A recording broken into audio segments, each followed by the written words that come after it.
Hello everybody. We turn down the volume a little bit on this background music. Not that much. There we go. That's fine.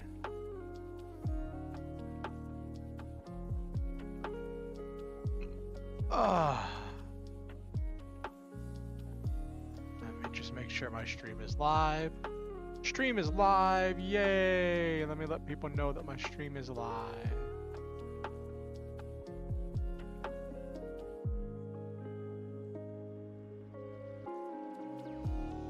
Why did what?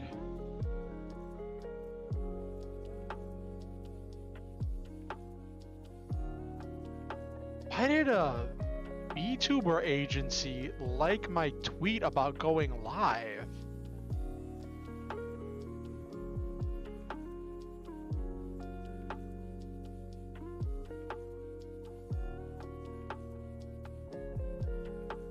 I'm not a member of your organization. I'm not saying I'm opposed to being a member. Still waiting to hear back from Kawa. They liked the tweet. They didn't retweet it. If they retweeted, I'd be like, thanks for the advertisement, but what?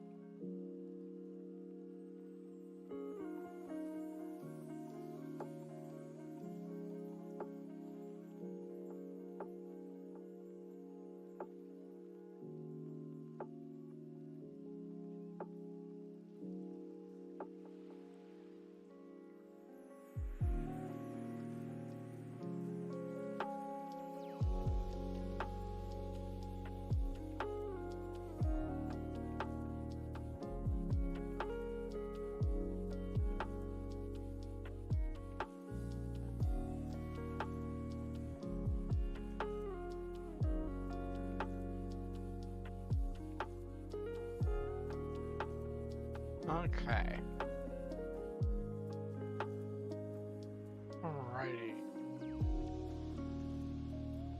So I have so much. I have good news. I have stuff to talk about.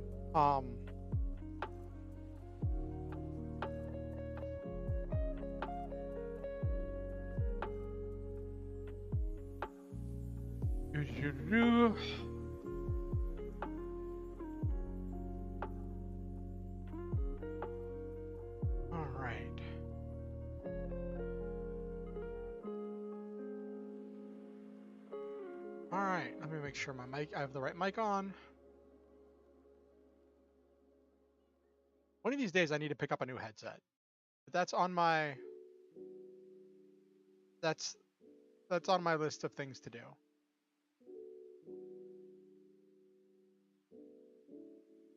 I think I've let everybody know I'm live.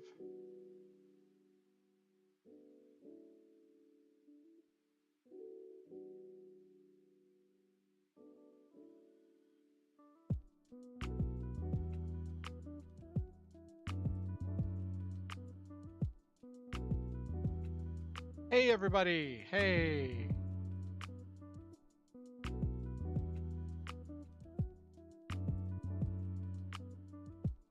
I really wish I could map something to the number 9 button. It's really annoying. So like on the Vroid thing, it has slots for choosing numbers 1 through 9, right? But I can't select, I can only change existing expressions. I can't select a new expression on a slot that's empty. So like I can't make 9 into something even though 9 is on the list, which is really annoying because I'd love to have another one. Yay, yes.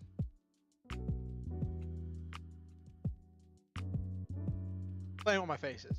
Playing with my faces. Gotta love the faces. All right, so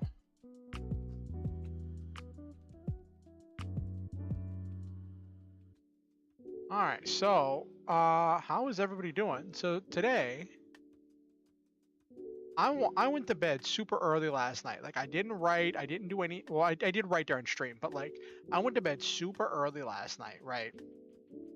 Because I was trying to make sure I woke up early today and I was super hyped to make Satan, but then I was just not feeling it at all. It was just not there. And then when I made the Satan, I don't know if I just used too much. I think I used uh too much chickpea flour, and there just wasn't enough gluten in the whole thing because it just it did not form up, and I think I undercooked them, and I'm really worried that like I just wasted an entire day of cooking. I'm gonna try searing up one of them tomorrow. Somebody I asked about it in the Satan Appreciation Society, and somebody said that when they started frying pieces slow and long, they browned up and firmed up and were actually pretty good. Okay. Um.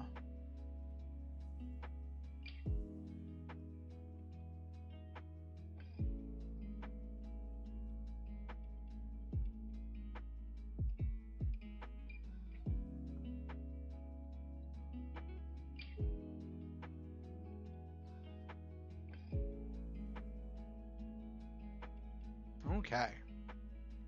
So normally I would be playing Lancer tonight, but I only play Lancer every other week, specifically so I can have this third stream, because I wanted to start working on getting more streams in during the week. And like when I was streaming on Twitch, I would I never had the courage to do a just chatting stream because I was always afraid that I would just be talking to myself for 3 hours because no one would show up. Um.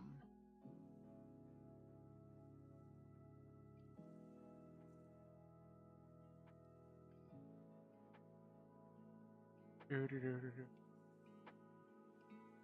me see if there's any cool memes on Facebook. Because I just go to Facebook mostly for the memes now.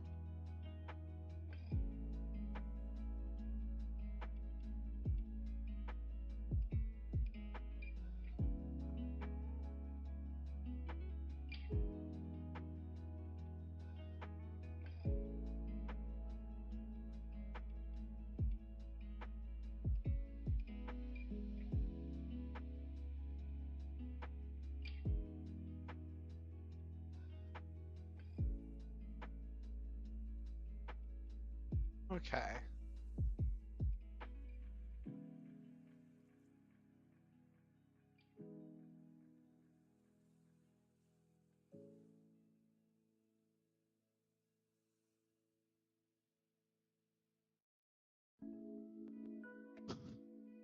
If Forrest Gump played Magic, life is like a booster pack. You'll probably get a bulk rare and a curled foil.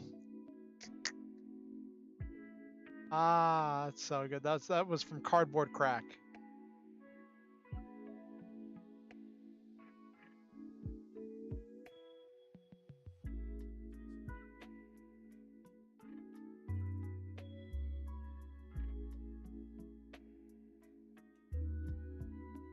Ooh, this is an interesting one. Vampires aren't cool, they're just relatable. Old, tired, stubborn, never go outside, loners by choice, poor diet, horrendous sleep schedule, constant squinting, refusal to change, could easily do something with their lives, but refrain on principle, spend most of their time locked in a dark box. Someone else responded, dead inside. Then the OP says, and outside, full package, baby.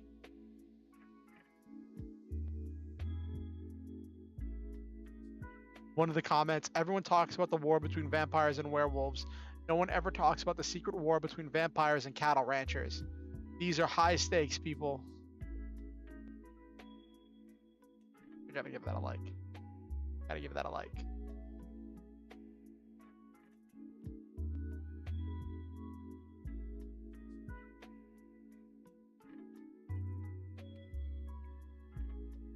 Oh my gosh.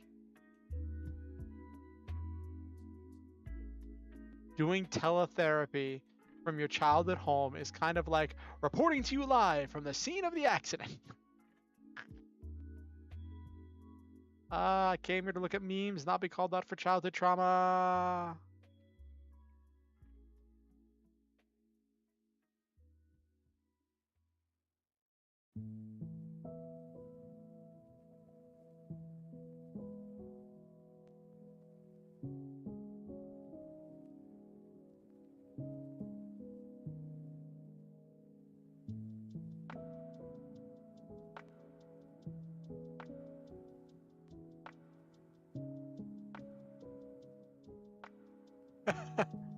Oh my gosh, this meme. It's two kids practicing trombone, and there's a dog sitting in front of the camera, just giving the camera this like stink eye. And the comment says, or not comment, the caption says, "This dog never wants to hear anyone complain about his barking ever again."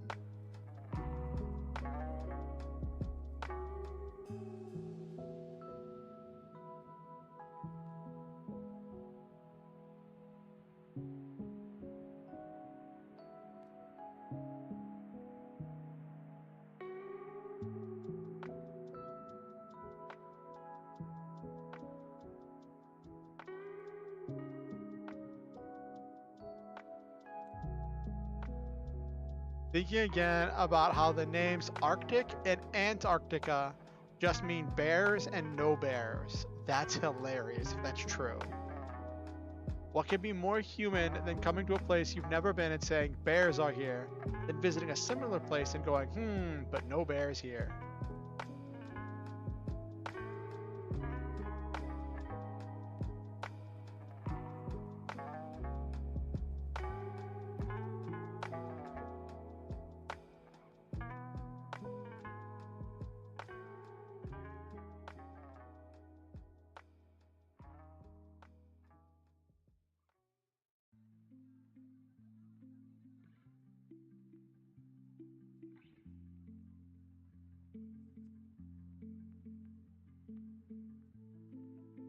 Now I gotta Google it. What does Arctic mean?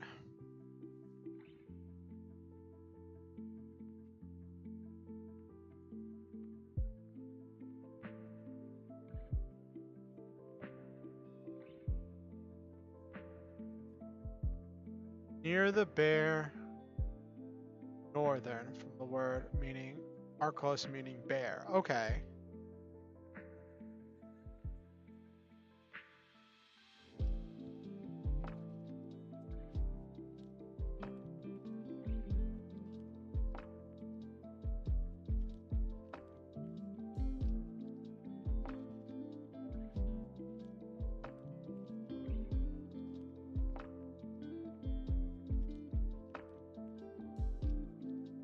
Okay, so that's exactly what it means. Someone in the comments was saying that's not what it means, and I'm like, but in the Latin, that's exactly what it means. Someone's being a troll. Someone's just being a troll.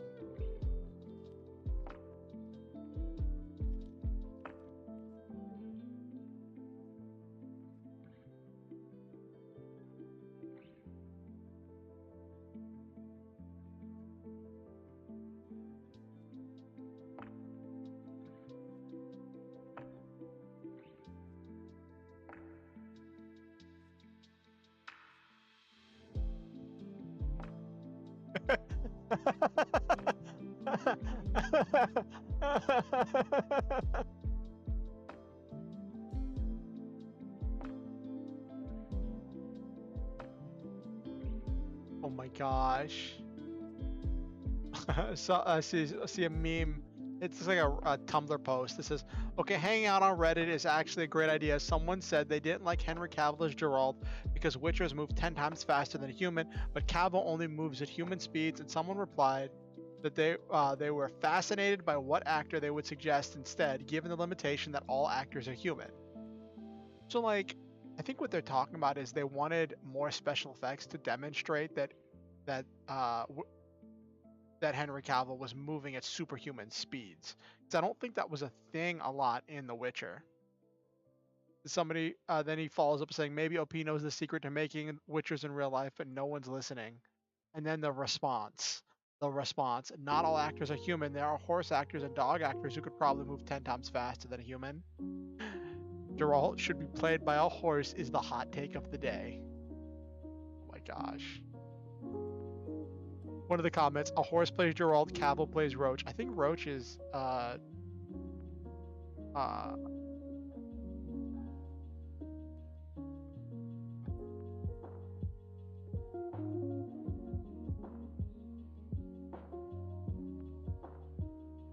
Roach is Geralt's horse. Okay.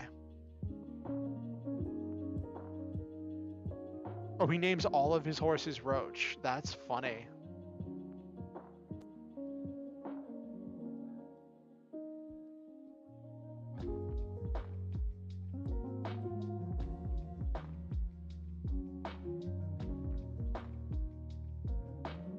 That's funny. So I'm actually, fun fact, I'm commissioning some art to make a new banner, which I'm really excited to try out. I was just talking to my artist today, and he's working on some really cool stuff, and I'm really excited to see what how it comes together. Like, this might be really cool.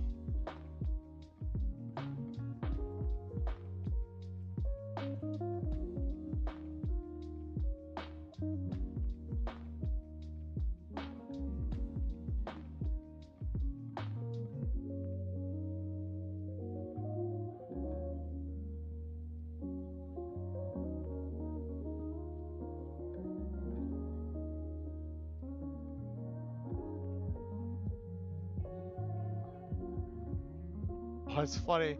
Visitor, how old is that Tyrannosaurus skeleton? 70 million 6 years. Wow, how can you be so precise? They told me it was 70 million years old when I started working here. That's perfect.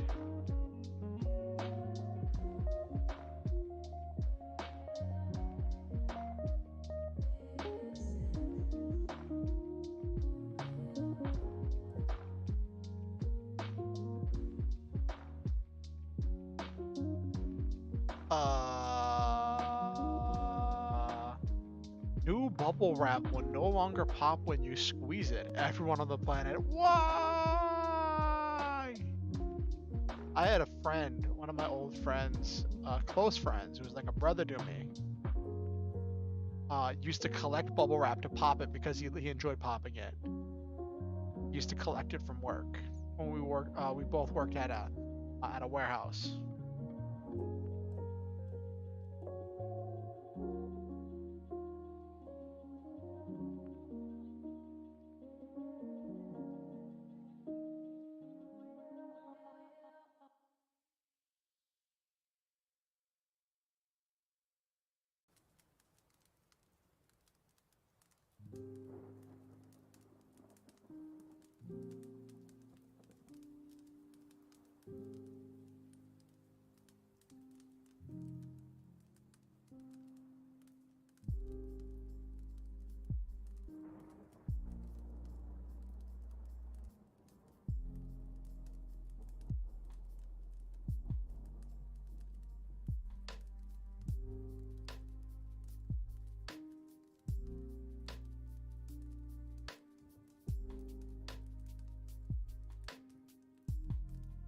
Oh my gosh.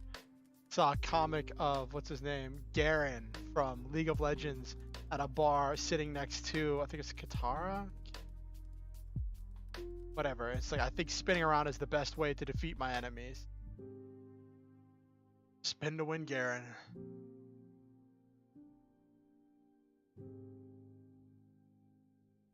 That haunts my dream.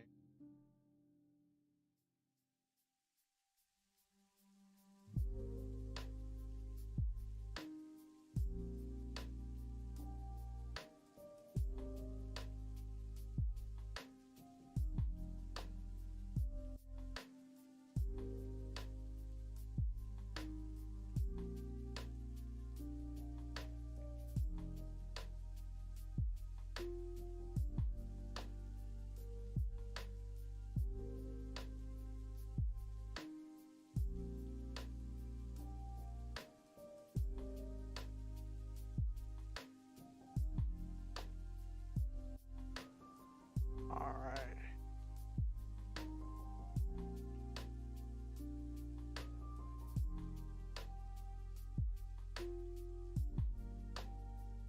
See, when text conversation, is he a youth medium? Question mark.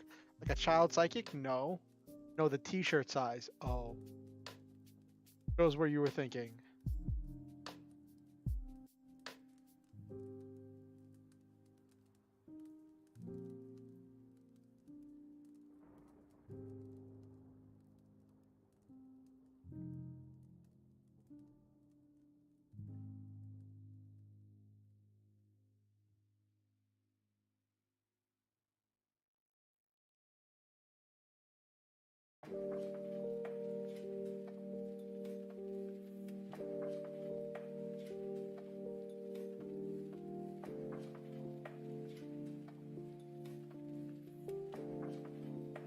Ooh, this is an interesting fan theory.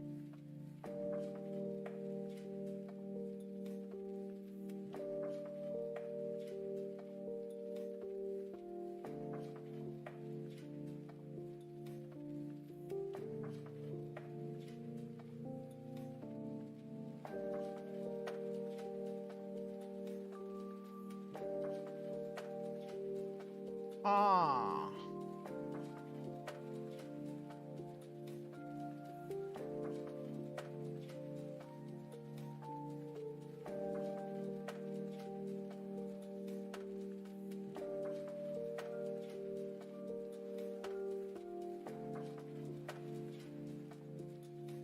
This is an interesting fan theory. I'm not going to read the whole thing.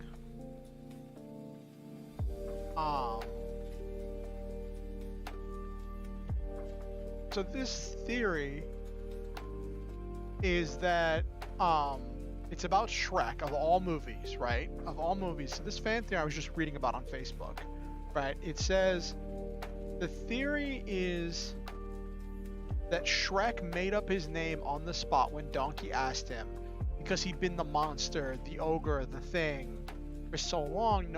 Everyone who saw him turned and ran in fear. No one stopped to ever ask him his name, so he have never had need for a name. He'd been alone his whole life. And like when you see how he interacts with other people, like the only person who really calls him by name is Donkey. So the theory is that he's never had need for a name, and that's an interesting concept. I toyed kind of with that concept in my Lancer game, where I introduced this dragon god, right? That was an amalgamation of the possibility of every type of these like math beings eventuality, right? And he hey Nabaru, good to see you. And so in my Lancer game, I introduced this dragon god that was the amalgamation of the possibility of a specific type of thing, right? And because it was an extra dimensional being that existed outside of linear time and space, it never had need for a name. So I asked the players to name it because I wanted the players to name this god, to have this be their mark of how they're interacting with and how they're changing the world, right? Is how they interact with this dragon god. And one of the players named the dragon Peanut Butter. And it was hilarious because I took that and I ran with it. One of the players said, so if we called you Peanut Butter, and it's just like, and so it is. My name is Peanut Butter. And the dragon ran with it and made itself smell of peanut butter.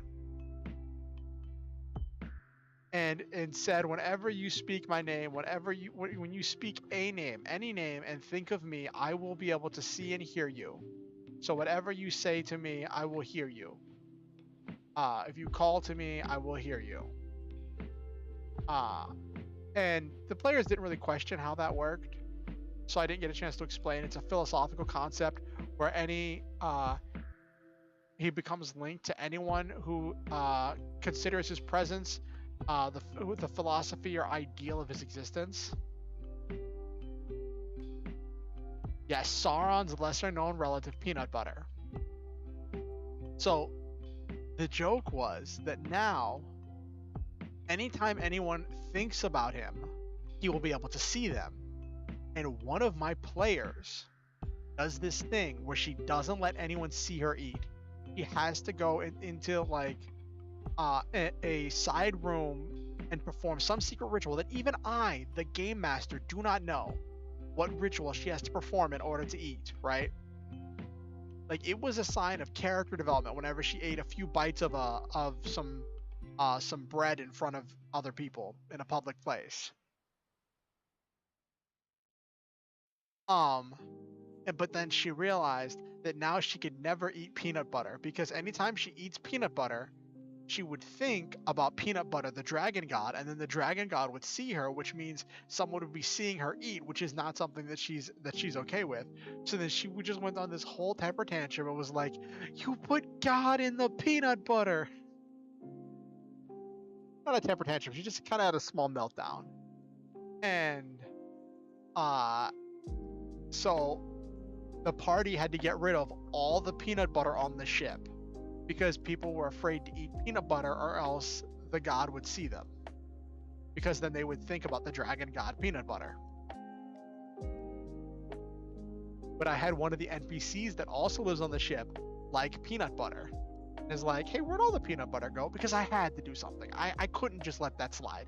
I had to do something.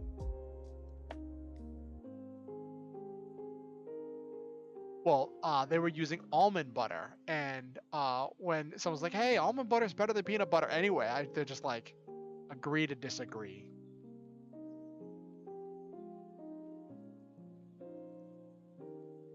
So the party decided that they're gonna spend the money to buy this NPC their own stash of peanut butter and say, just keep the peanut butter in your room.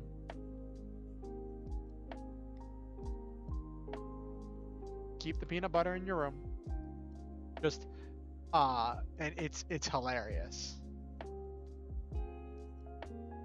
So it's funny. Last night, because normally after I finish streaming, I'll like wind down by doing some writing, doing some reading, scrolling through social media, watching some YouTube videos, doing some research, digging down some rabbit hole, right? And it's part of my like nightly procedure, right? I did not do that last night because I tried to go to bed super early, or I didn't do it very much. I tried to go to bed super early because I wanted to be up today to start cooking. But because of how the sleeping arrangement is, I just wasn't able to get a lot of good sleep, and then I was just tired when it came time to get up and start cooking. And so I was so late that it ended up making everybody else's dinner late because of how late I was cooking. And like I wasn't firing on all cylinders. I could have moved my pan back and let them start earlier.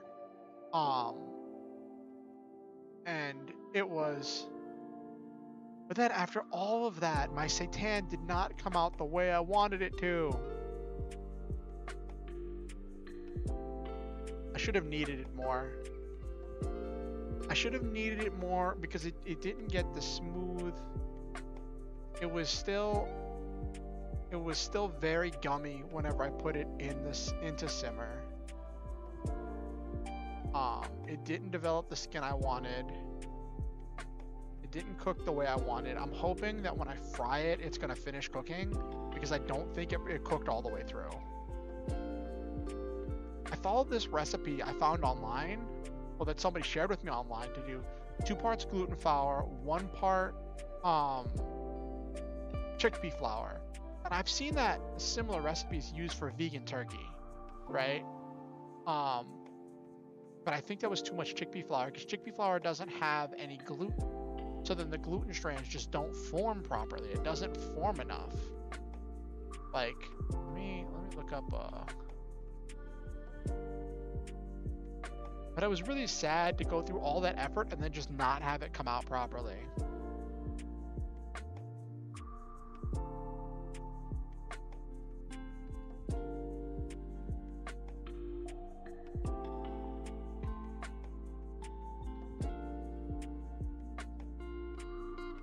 Yeah.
think it might have come out better if I'd steamed it. I'm looking at this recipe. What is the quantity here? I essentially made vegan turkey with this recipe. 3 things that require heat and prepping, so I can't say much. Oh, what do you know how to cook, Nabaru? I'm curious. Now you got me curious.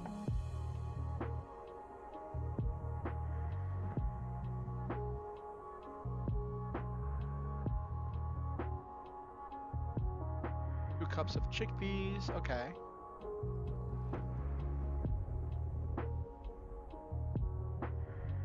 2 tablespoons of yeast. Okay.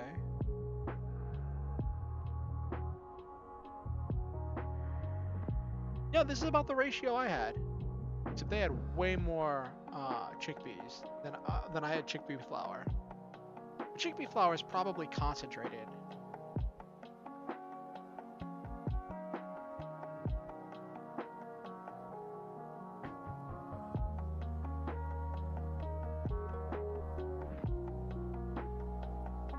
I know how to cook crepes, chili, and tacos. All else is microwave. Hey, microwave is a powerful tool.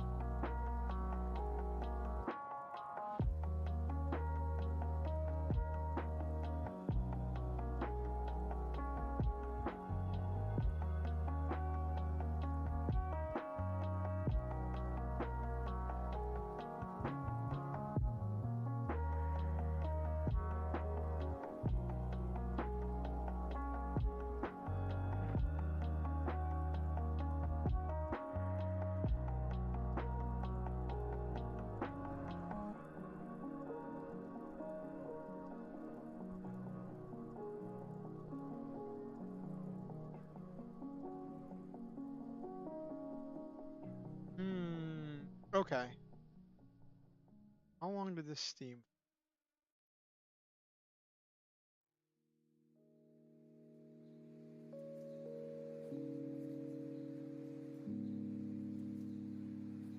Crepes, depending on how you make it, can be meaty, fruity, or vegetarian, but not... Well, you can make vegan crepes. You just make them out of wheat starch.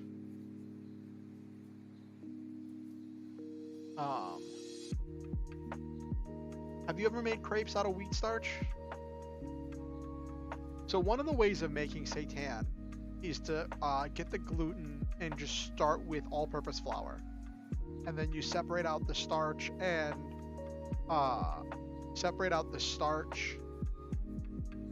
and the gluten, and then you can use one of the things everybody always says is you can use the starch to make crepes. That's what I always hear. But you can use the starch for a lot of things. Wheat starch can be used to thicken up soups and stews if you dry it out.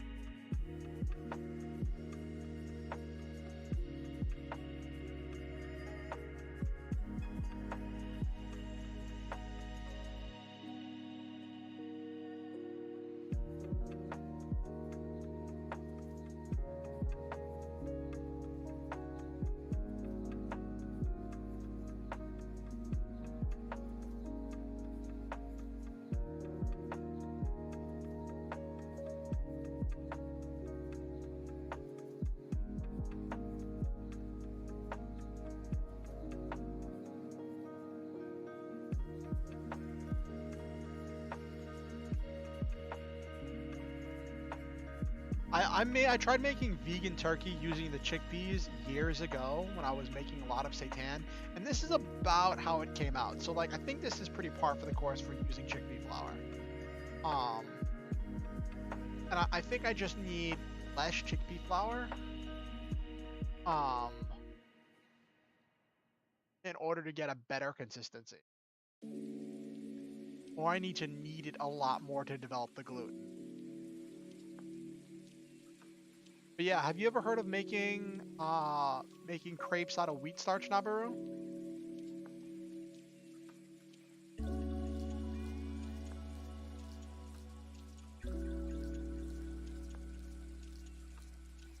Kind of just mix the wheat starch with water and then pour it into a pan and then you fry it up. Or if you already have hydrated wheat starch from separating it by hand, you just use that.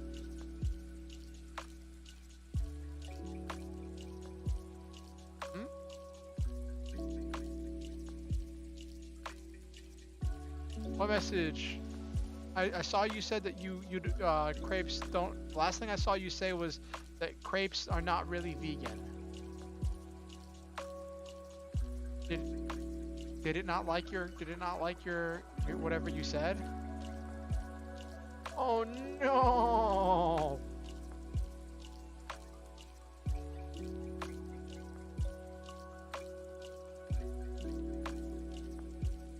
Normal base ingredients. Okay.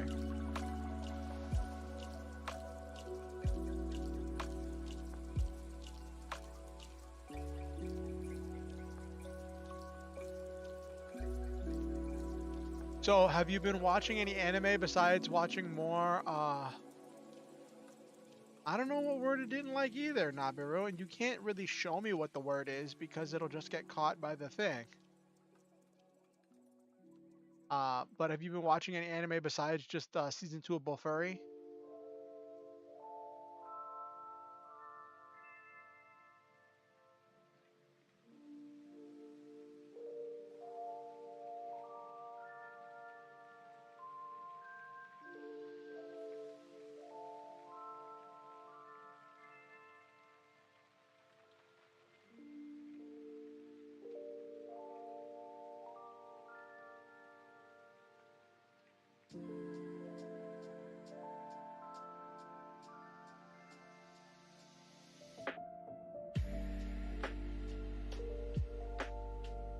Enjoying Black Summoner, which is based on a manga all about a chuny that got...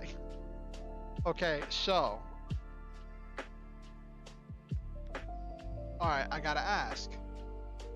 Did that chuny get isekai'd to the world of their chuny delusions? Or did they get isekai'd to a different world?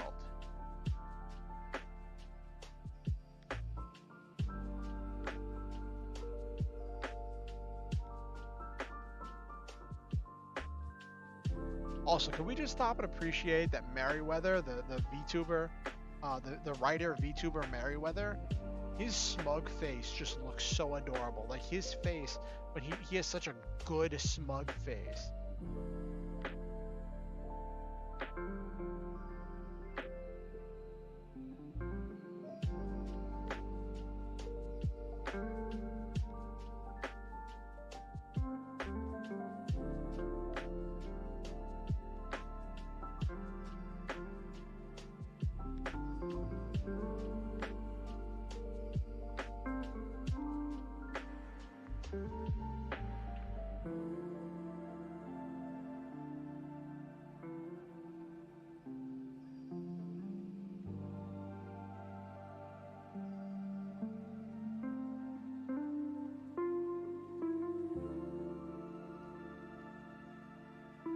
Black Summoner is also isekai, but he just has God as a companion and a demon lord, literally the one who brought him. The Eminence in Shadow is the chuny one, also isekai, and yes. So he did get isekai to the world of his chuny delusions.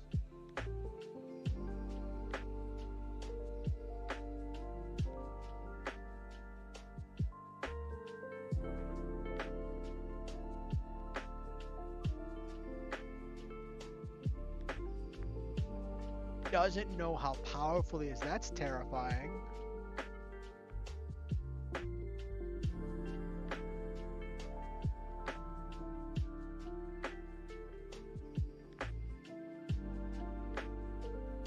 Oh my gosh. Some dude brought a Gura plushie with him onto Vietnam's national television channel.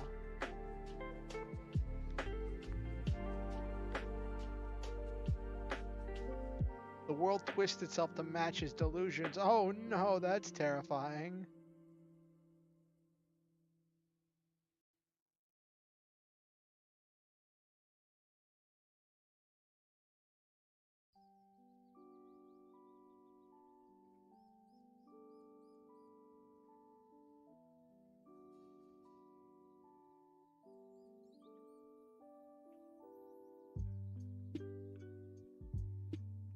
So I saw this tweet about like VTubers using their high-pitched or low-pitched voice. I'm like, I just use my voice though. Like maybe Maybe I'd be more successful if I put on more of an act, but like that would be louder. I don't know if I could do a funny voice for an extended period of time. Like, is that why? Is that why all these VTubers have to be taking time off because they're putting on like a fancy voice and it's straining their vocal cords and their bodies?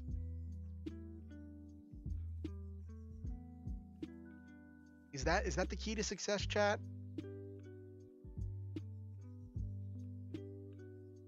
He made up a line to save a slave, saying, "Yes, our great enemy is a demonic sect, but it didn't. But it."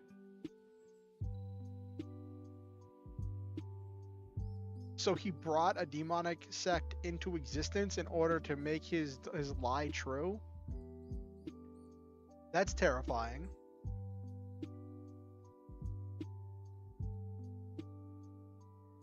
Oh no.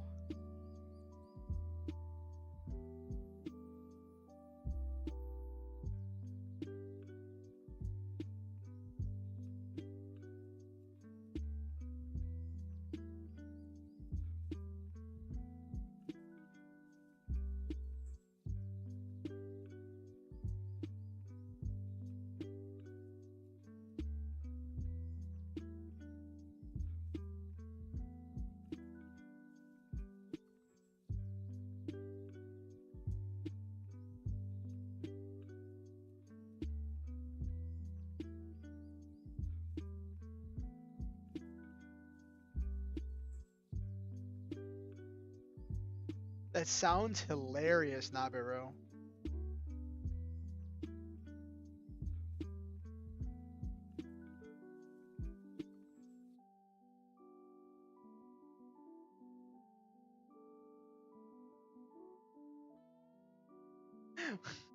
Oh my gosh.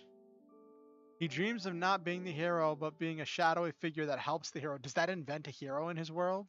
Does that make a hero rise up for him to help? So I see this thing with tweets about Bluey that parents can totally relate to. Says, I'm gonna need Bluey's dad to stop dad shaming me with his constant availability and his boundless energy for creative play with his children. And that's one of the things about Bluey. Like, you see the parents are constantly always willing at the drop of a hat to play along with the creative delusions of their children. Not delusions, the creative imagination of their children. Um, and that's I think that's one of the things that makes Bluey so interesting is that relationship, that dynamic. You see sometimes the parents are dealing with some of their own stuff, but the parents always make the choice, even whenever it's hard to, they make the choice to make time for their children. Problem is, he does know he already is that. It's all his Chuny side, and he knows he's a Chuny, so does not believe anything he does is actually. Does he think this is a? Does he think the entire world is a Chuny delusion? Nabiru, Nabiru. What if final chapter of the manga, right? And it's revealed, like, final chapter of the manga, you hear the school bell ring and the entire delusion falls away and you find out it wasn't an isekai. And the entire manga has been his Chuny delusion this entire time. Like, where he's just had a really long study break in class.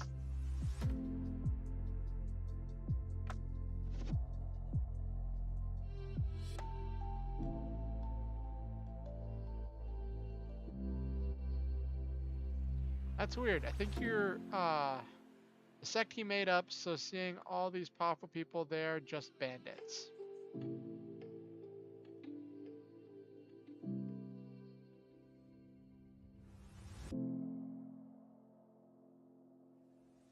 I think the thing flagged that one. I don't know why it would flag that.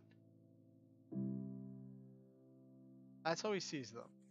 No, the your one comment about the sect being bandits. I don't understand why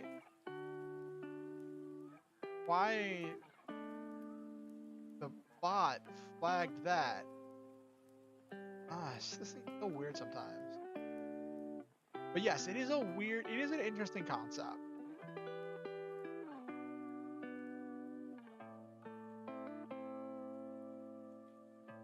Um, so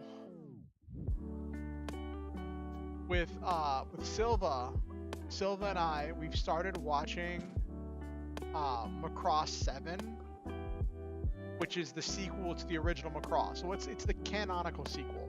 Because after Macross, the timeline splits between Macross 7 and Macross 2.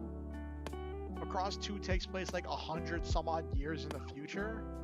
But they decided to abandon that timeline and have Macross 7 take place a little bit closer, but that Macross 2 like is its own separate canon. But Macross 7 is because it's the 7th Macross fleet. And it's so different. It is so absolutely different. Whereas the original Macross was about like your stereotypical idol music, right?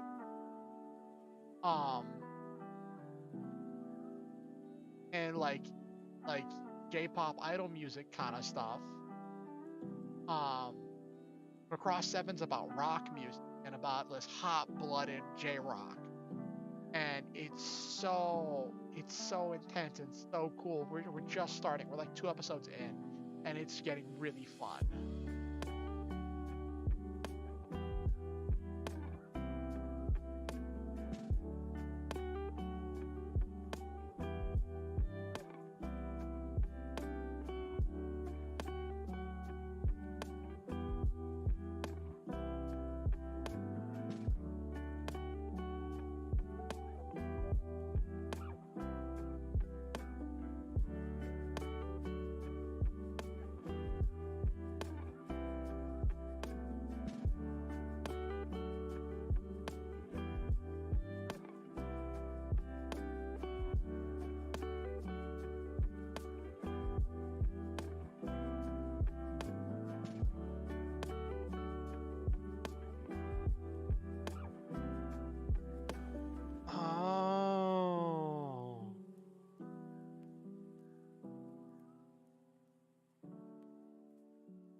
Alright, so I'm gonna put my Satan. I only seen 2 music theme animes, but that does sound nice.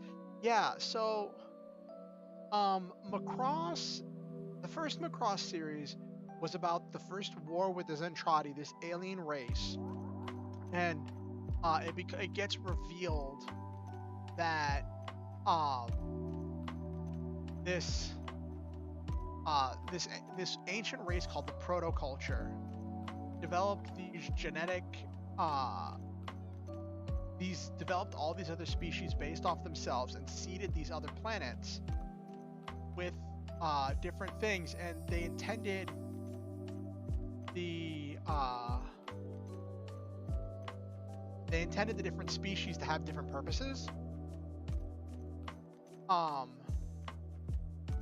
They get into that more in later Macross seasons, but the Zentradi, the bad guys from the first season, are these versions of the protoculture that were built exclusively for warfare. They were built as living weapons. But then, because different groups were using the Zentradi versions against each other, this started a huge war that eventually destroyed the protoculture, abandoning all of protoculture's creations. And then the Zentradi found humanity, and they were shocked by humanity's culture, their music, their romance, the fact that men and women are able to interact with each other without like unaliving each other.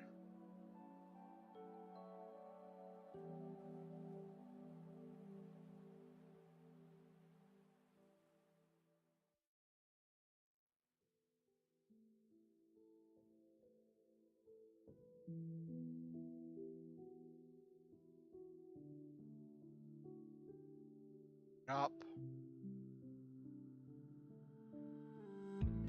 I use way too much chickpea flour. I just found a recipe that really breaks down a good seitan recipe, and so I used 2 parts gluten flour and 1 part chickpea flour. And this recipe is talking about 2 parts. This recipe is talking about 1 cup vital wheat gluten and a 1/4 cup chickpea flour, plus 1 cup of water. And I think that would probably turn out better. I'm gonna try that tomorrow. I think I have enough. I think I have enough for 1 more cup of vital wheat gluten. I might try that tomorrow. I'm gonna get up early.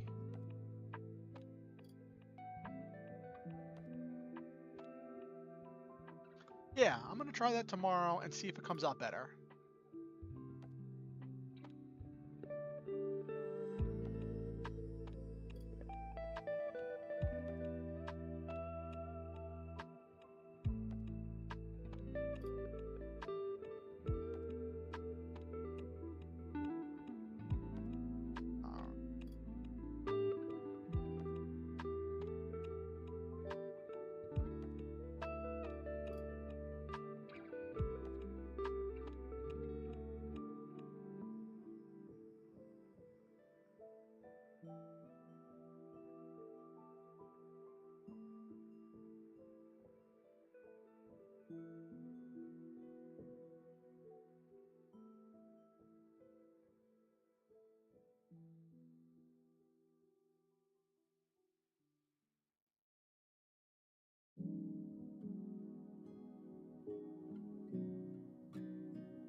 Yeah, so have you ever seen the title for something that seemed like it described it, but you still did not know? Like, what are you talking about, Nabiru?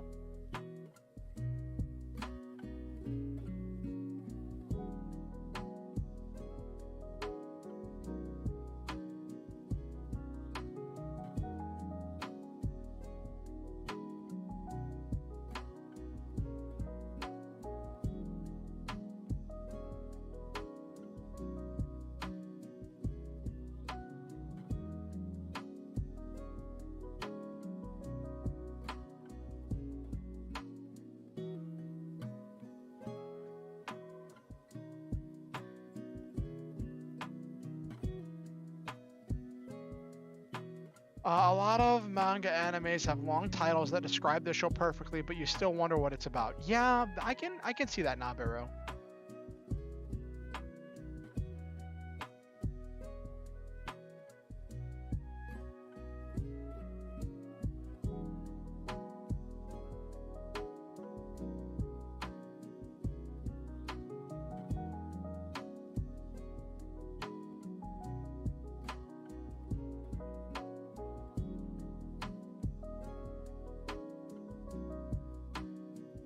Ooh, this is an interesting thing. Putting the nutritional yeast flakes in the broth instead of in the dough. That could be interesting.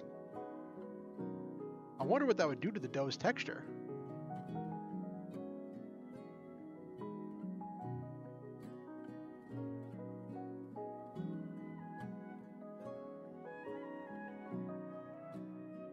I'm sure that what I cooked will come out alright, but I'll try it again tomorrow.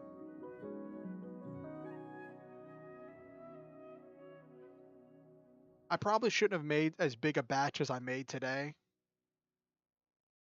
so I can make more batches in the future, but I was hoping, I was like, sorry I keep coming back to this, but it's like, it's what's on my mind. I was really hoping that this would come out perfectly, that I would nail it on the first try, and that so I made a big batch in the hopes that I would have a big batch of well-made seitan to eat for the rest of the week, and that everything would be right on, right on target, perfect, right? But like, I should have realized, like, I should have had my humble pie and realized, hey, you haven't done this in like 5 years. Your first try isn't gonna nail it. You're not gonna land first on your first try, and you're also doing it in a way that you didn't used to do it. my primary way of making seitan wasn't starting with vital wheat gluten, it was starting with all-purpose flour. That's the technique that I know. That's the technique that's ingrained into me. And that makes it a completely different consistency one. I have the all-purpose flour. I might do that tomorrow too. Just make an entire bag of seitan.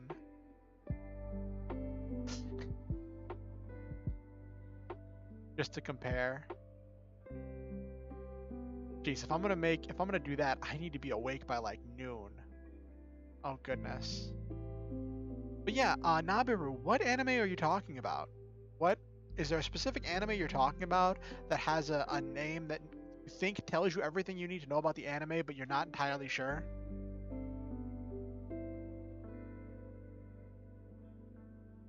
Okay, it's not spelled Satan. It's Seitan. I talked to my roommate about it. He's like, we need some holy water. You're cooking up Satan in the kitchen. I was like, oh my gosh, why are you like this? Why are you like this?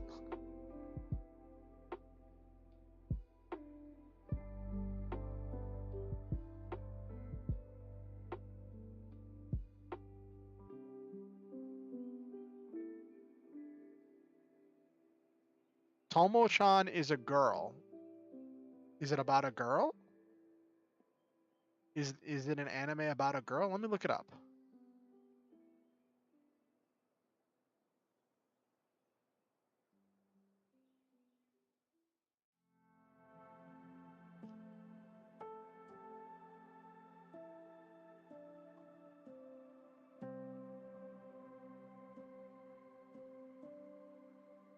Okay, so it's about a tomboy who struggles with her feminine side and soft heart. Okay.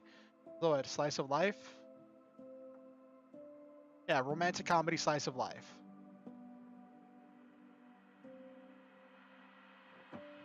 Her childhood friend treats a boy despite her efforts to make him fall in love with her.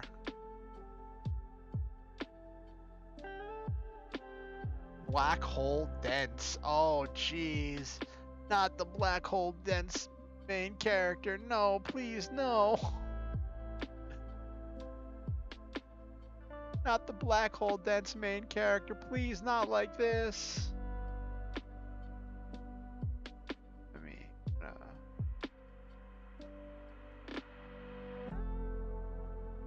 does she constantly have to remind him that she's a girl? Is it one of those?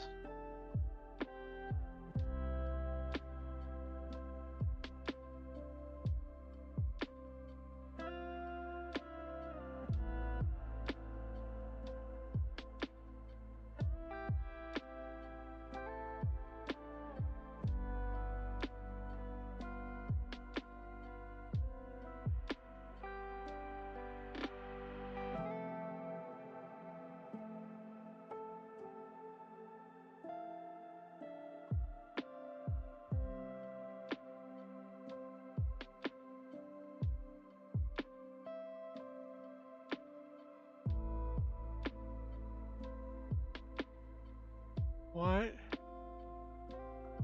He thinks of her as bro, one of the boys, so we'll say a lot. Okay.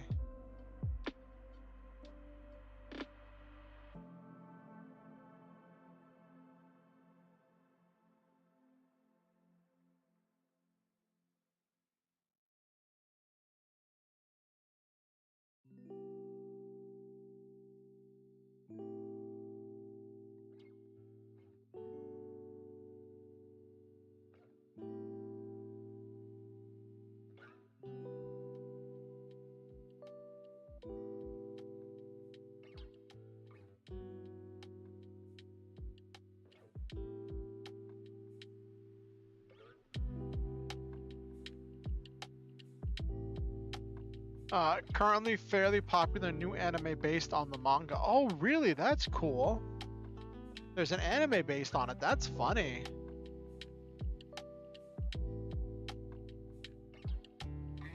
Oh no. Oh no, I see a comment, a thing someone wrote, a Reddit post with the like, is Pathfinder 2nd edition woke? I was reading the Gods and Magic book and stumbled upon some woke elements. What is the level of wokeness in it? Less than Dungeons and Dragons? Like, ooh, how do we tell them? How do we tell him Pathfinder is far more woke? It is very, very much of the LGBTQ persuasion.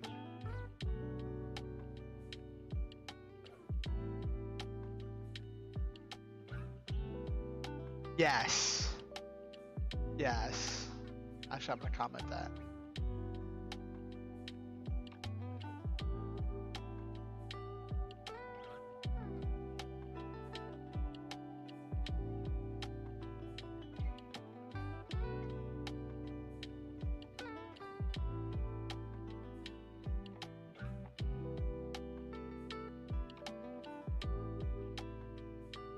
Let me see if I can find that meme.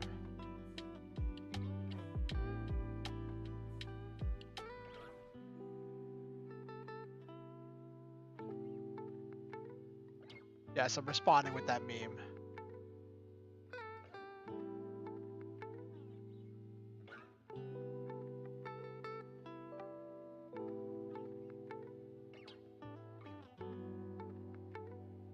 I think I told you, bro, I think I told you about my, I think I started to talk about it yesterday.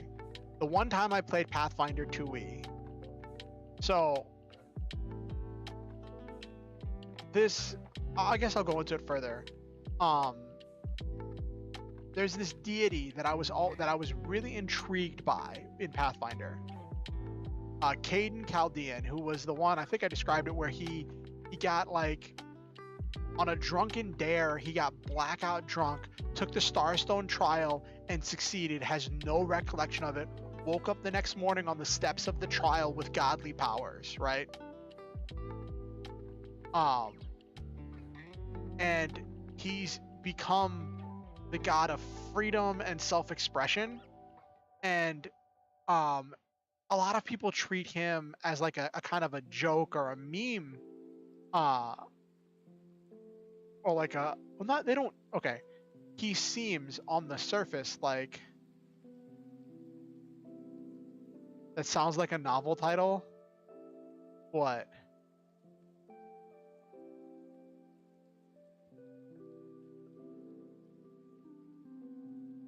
Like, on the surface it seems like it's a shallow thing, because he's the god of getting drunk and having a good time.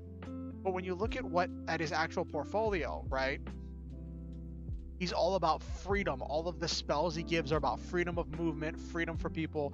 His clerics are called to go out and live great adventures. I got drunk and took a godly challenge just to wake up with godly powers. Yes.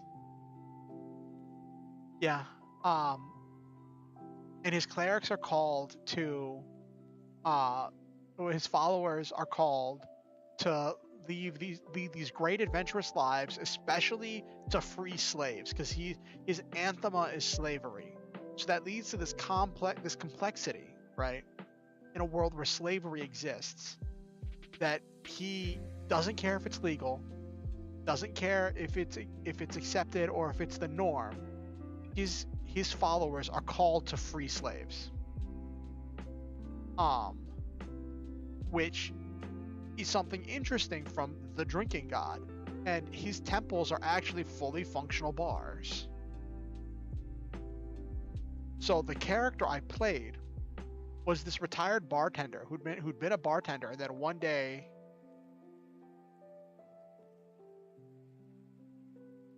oh geez, that's hilarious, Nabiru. And then one day, Caden came into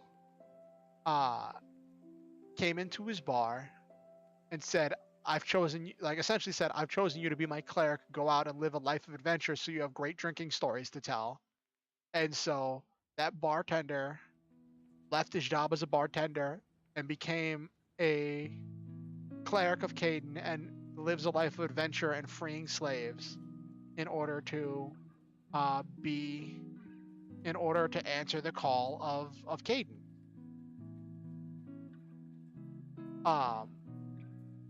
And that was an interesting character. I didn't get to delve too much into that character, but I think that Like, if I ever played Pathfinder 2E again, I would love to revisit that character. Right? To revisit this, like, who's this guy who's just a normal guy. No exotic background or ancestry, no actual military training whatsoever. But just a guy answering the call of his god to go out and live a life of adventure, to do good in the world, to do daring good deeds in order to have something to tell over beers. But I think it'd also be really funny if the character didn't drink, and it was one of those bartenders that's like, you know, don't smoke your stash, and just didn't drink when he was on the job, didn't drink at all. A dry bartender. I think that would make for an interesting character. I really do. But then there's also part of me that wants to play an android, because they have androids in Pathfinder. So I love playing living golems. I love playing living constructs, and they do it so well in Pathfinder. So I would love to play one of those too. Oh.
Here's a grand series title for me. Oh, I'm intrigued, Nabaru. What have you got?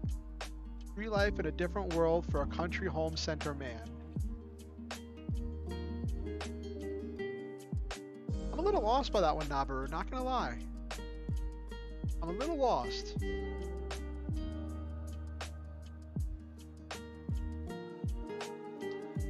Free life in a different world for a country home center man. A Home Depot Lowe's style guy is isekai'd with improvement skills.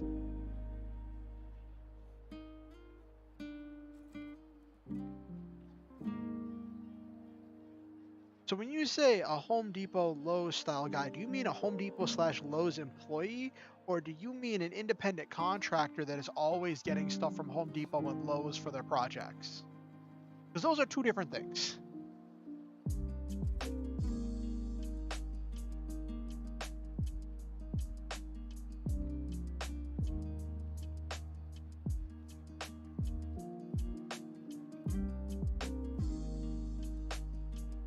A literal employee gets isekai'd. Okay, alright, see, an employee getting isekai'd is hilarious, because they have seen so many things working in customer service.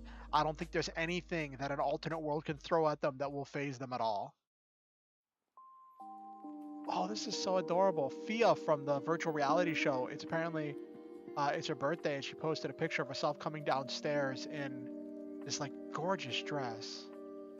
He uses all this home improvement knowledge to create a city. Oh, goodness.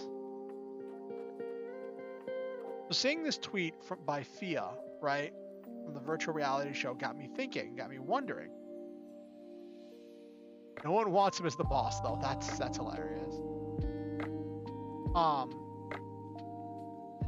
if I did VR chat streams, I don't know. I don't know what that would even look like. Because I've really debated once I get my computer, whenever Silva eventually ships that to me, setting up using VR chat desktop edition, right?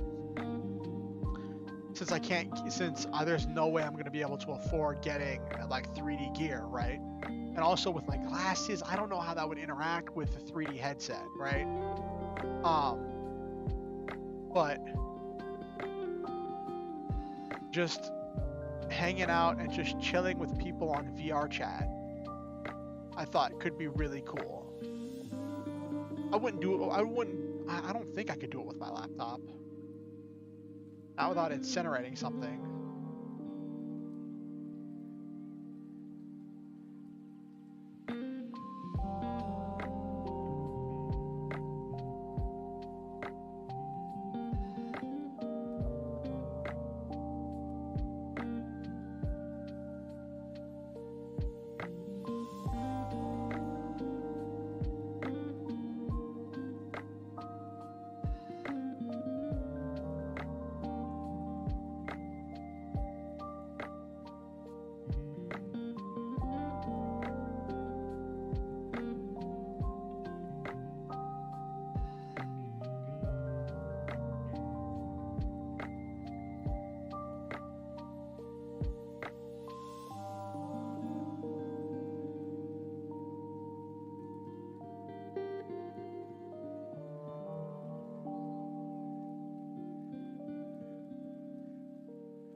Something more tech sci-fi mixed with fantasy, magical shooting, sniper of steel, isekai'd my sniper rifle and shotgun into a fantasy world. Is that like the whole parry the issue filthy casual and pulls out shotgun? Is that what that is? 'Cause I can't see a sniper rifle being very useful in a dungeon, but a shotgun, oh boy. So I saw this one video one time that was talking about shotguns and how they're portrayed so poorly in video games. The way they're portrayed in video games fits this video game idea of like a cone AoE short range weapon, when in reality shotguns can be accurate at a medium range and can be very useful at a good range. And if shotguns in video games were as powerful and accurate as they are in real life and perform the way they do in real life, they would just be overpowered, especially at the ranges that most video games take place at. Because they would just be instantly the best weapon. It's a manga where a sniper gets isekai'd with all his weapons into a fantasy world. He has to find a way to get more bullets. Oh my gosh. Literally the gunslinger. Literally the gunslinger. Has to learn how to craft his own bullets. You see him crafting bullets out of pieces of lead and other pieces of metal he finds as he goes. That would be gorgeous. What was that movie? I think Mel Gibson was in it, like The Patriot, where the guy was like melting down his son's toy soldiers, his son's lead toy soldiers, in order to make bullets.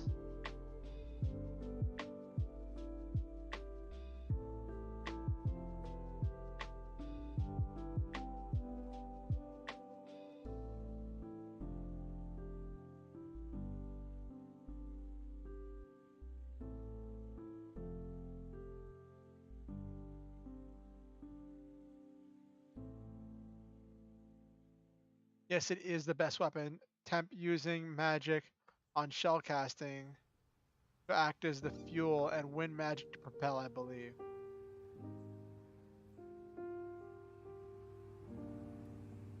Temp using magic on shell casing. Oh, that's interesting. So he's just reusing the shotgun casing.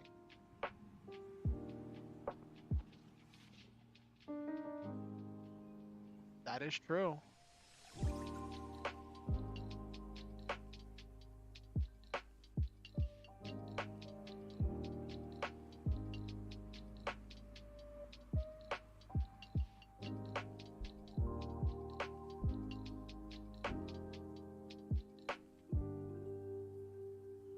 I'd be surprised Silva's not here yet, but I'm sure Silva's doing some Final Fantasy 14 stuff. Funny, last night Silva got stuck in a Final Fantasy 14 raid that took them forever. They had to like take forever to unlock it, then to find a party, and then to get through the raid, but then they ended up not getting anything that they wanted from the raid. I'm like, oh my gosh. I would just be devastated if I had to spend hours doing that just to get nothing.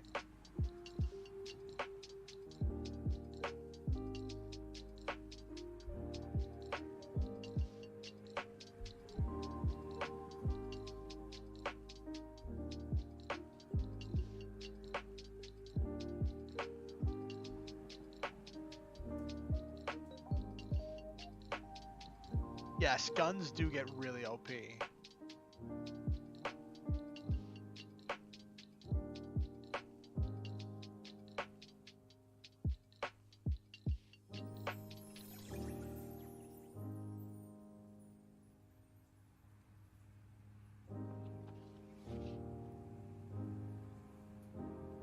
Even the concept behind the gun was insane in one. Oh no.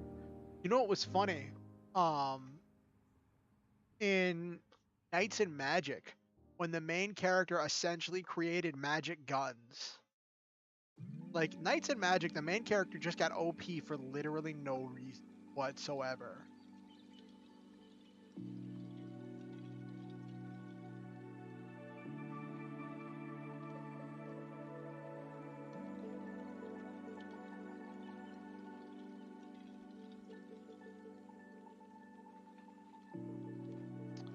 Stone into a bullet, then uses wind magic to give it the impacting force. I'm not sure if like you would have to have the wind start directly behind the bullet, because I feel like the wind would just blow the bullet away.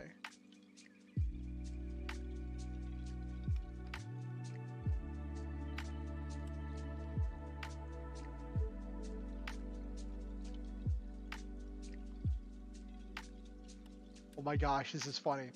Every sea in Pacific Ocean is said differently. That's so mind-bending when you stop to think about it.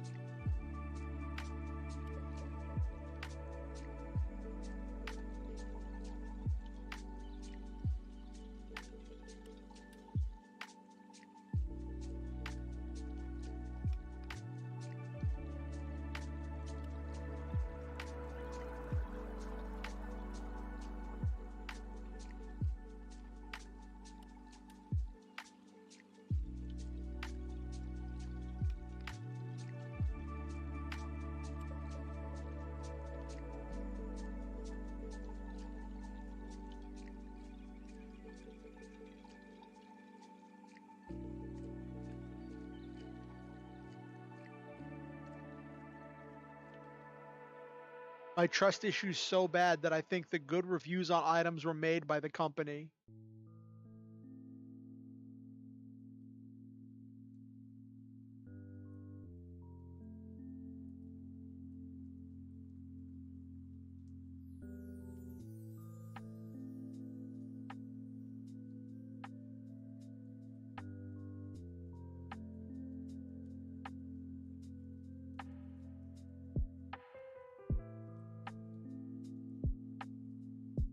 Ooh, what's your random mecha thought, Nabaru? I'm always up for more random mecha thoughts.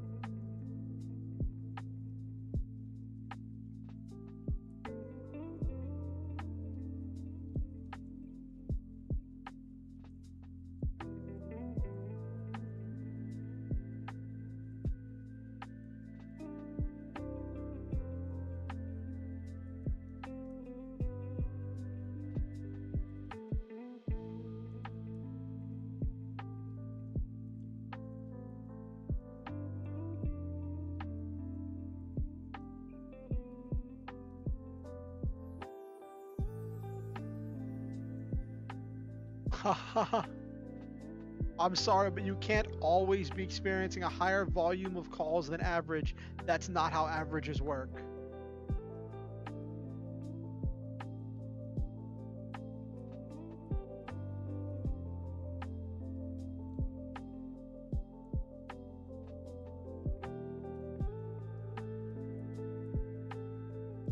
Find a chest and cast animate object. What should I do? Hey, hello Raven. How are you doing? I'd ask if on stream you called me Orian. That's Pelly, isn't it?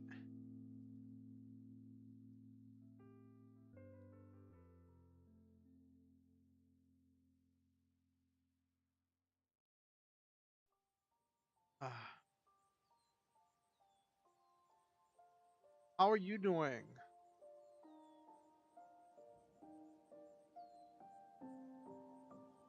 It's okay. I get how confusing that can be. What anime were you mentioning, Nabaru?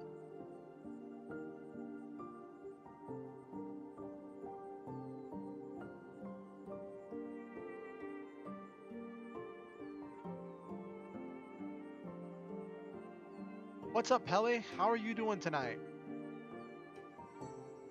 How are you feeling?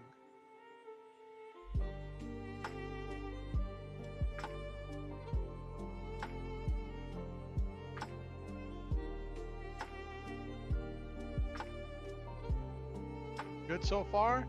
That's great.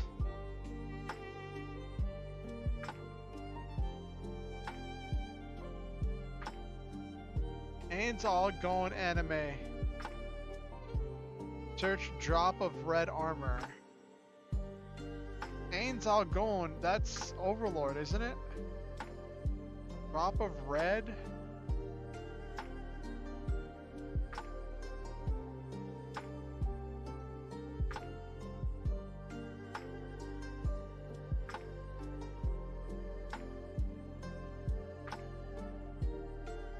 What? There's a mech in Overlord?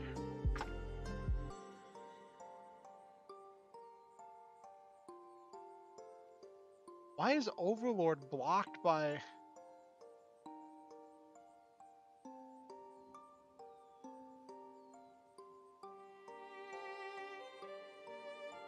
Fourth season, it just shows up unexplained. Well, in a world as crazy as Overlord, I could see it. I could see anything happening.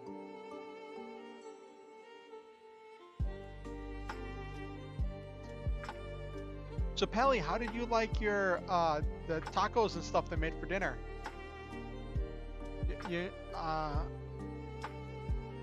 It's funny, we were just talking.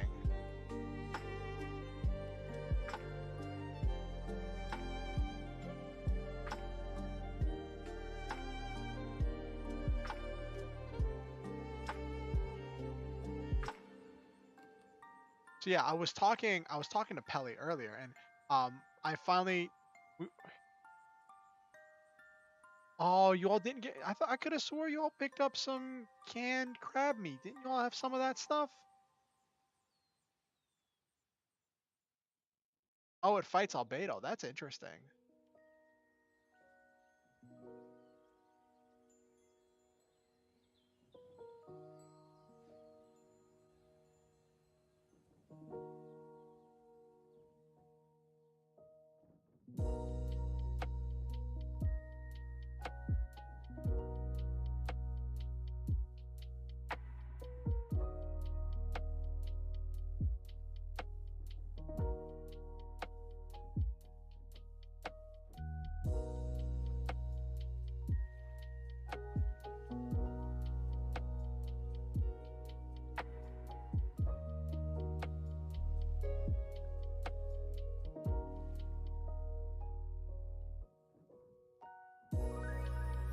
It's not the same we used to get from Price Right. Oh. The anime also has a Disney princess moment. Oh goodness. That anime is it just does Does the YouTube like content bot just not like Overlord?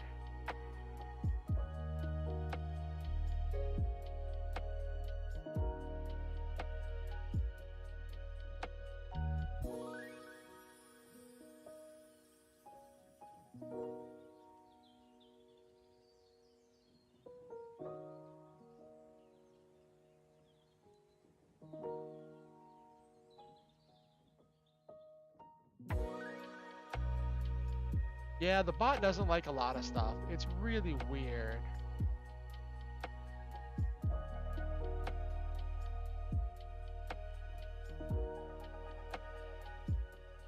But you said the crab meat doesn't taste the same as what you used to get at Price Right? I really wonder what's going to open up there now that that place closed.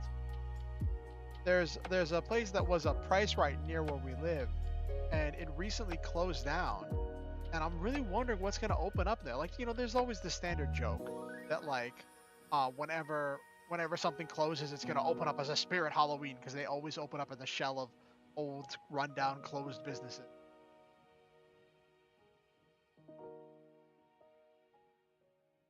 But it is completely the wrong season for that.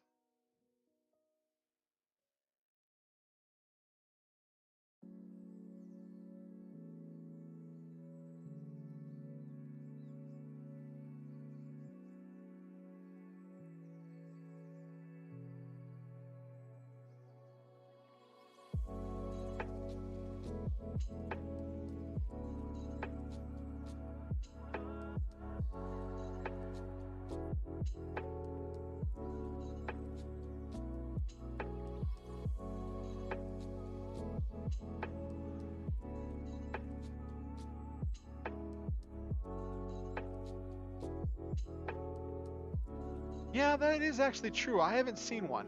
Like, there's always the meme that there's always a Spirit Halloween, but I haven't actually seen one. Over here, the buffet restaurant closed. Now it's a jiu-jitsu place. Ooh, that's interesting.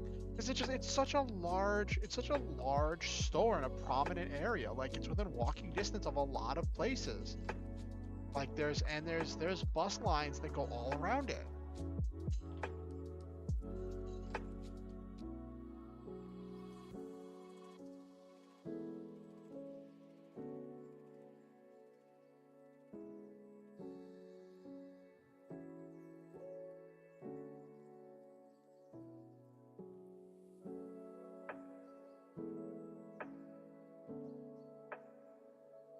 But never in the city. Never in the city. That's funny how that works. It's really funny how that works.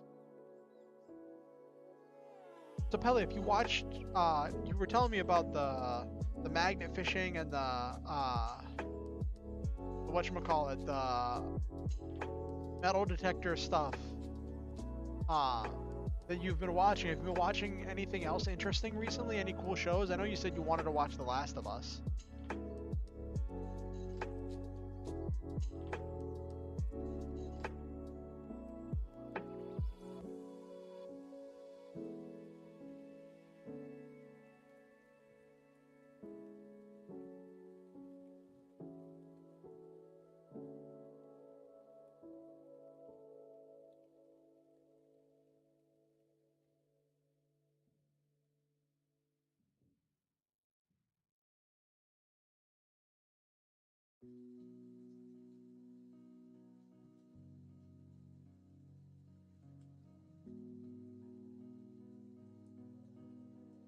Mysteries of the Abandoned. Is that a place where they explore like abandoned buildings and stuff?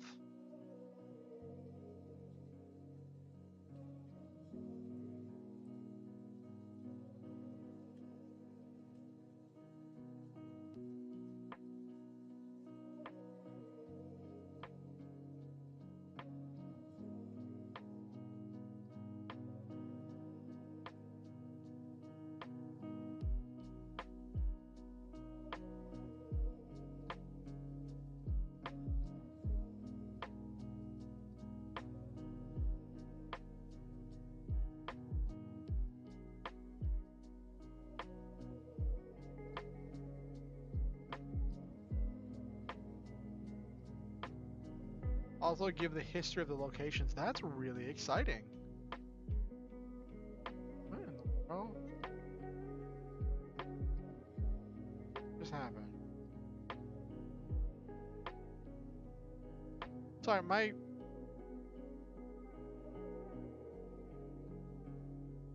computer just made a weird noise. Not made a weird noise, had a weird notification pop up, which is funny.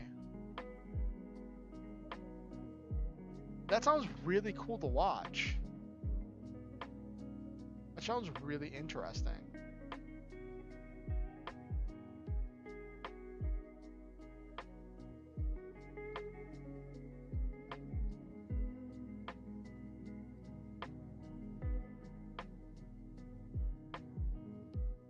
Waverly Hills Sanatorium. What's that? Let me look that up. That sounds interesting.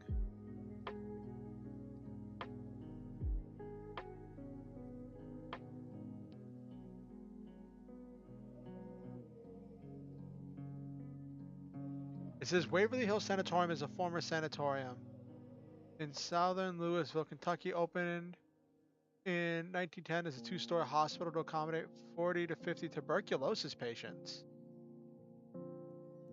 My family has an interesting history with tuberculosis.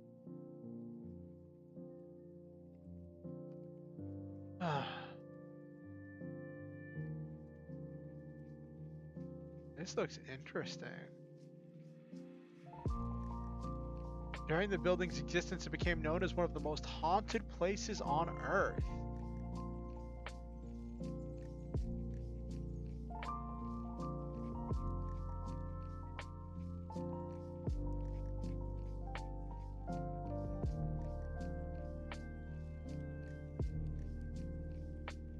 That's interesting.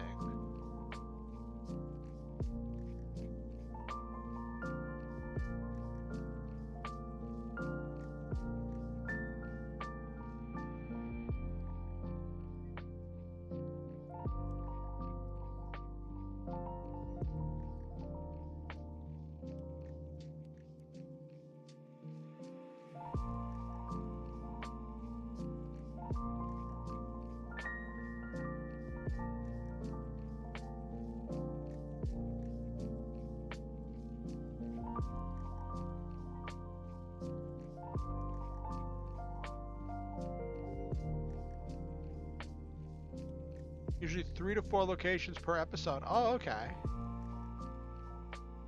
That's pretty cool.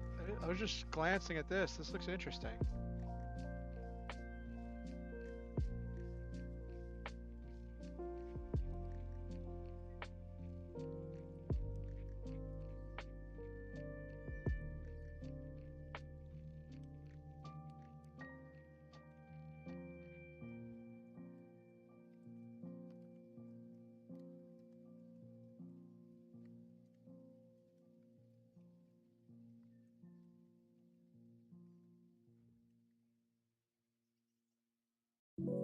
Alrighty. Let's see if there's any cool memes. Ooh. Aw, say hello to the oldest dog in the world. Spike lives with his human. Rita Kimball in Ohio is 23 and 7 years old. 7 days old. 23 years and 7 days old. Wow, I can't English. That's an old puppy.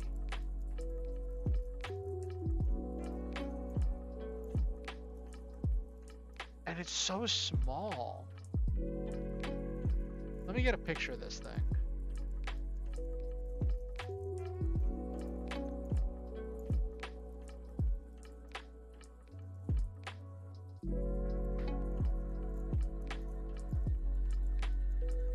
Yeah, Englishing is hard.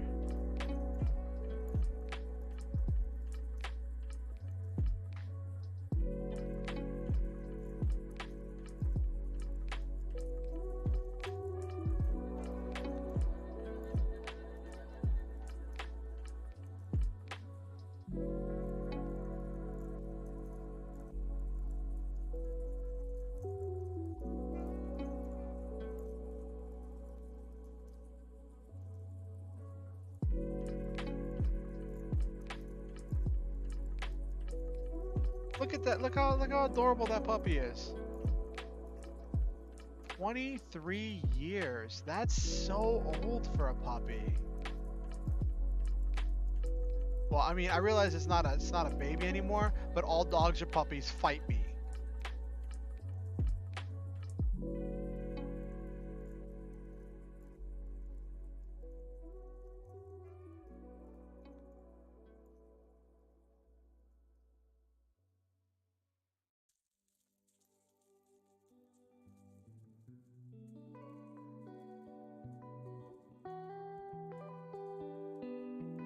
Let's see if I find any more cool memes I can share.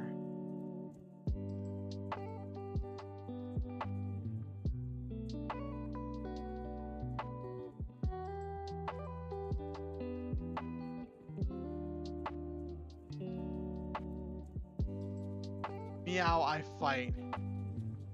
You gonna fight me? You gonna fight me? Probably beat me up.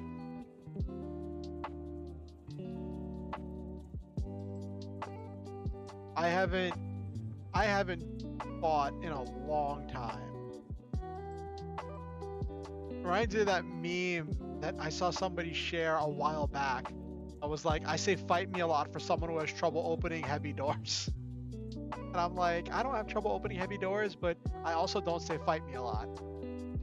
But I will die on this hill that all dogs are puppies.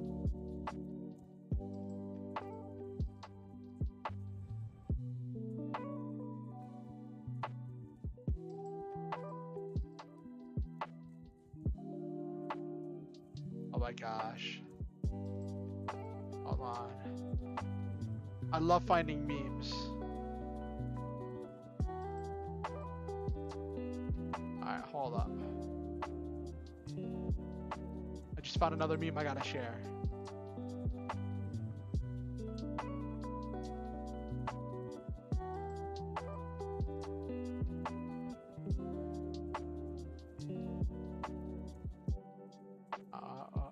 There we go. I just bought a slow cooker. That is so funny. Tell me that's not funny.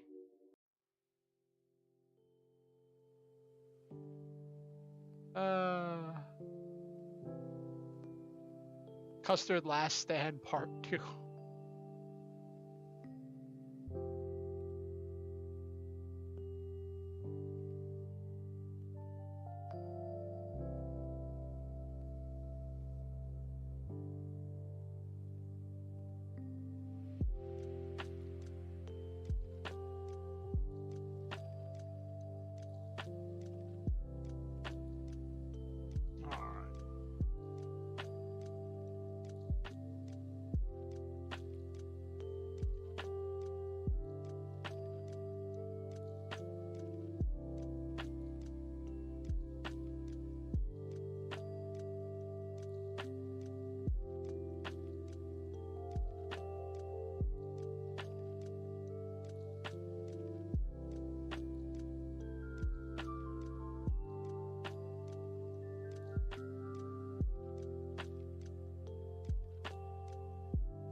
Okay. This image is funny. Hold on. Found another meme. Found another meme.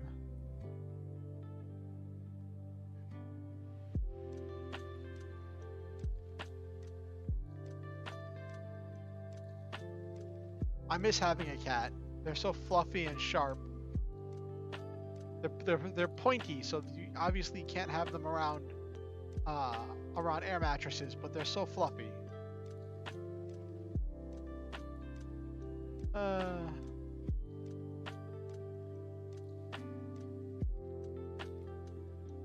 my goodness.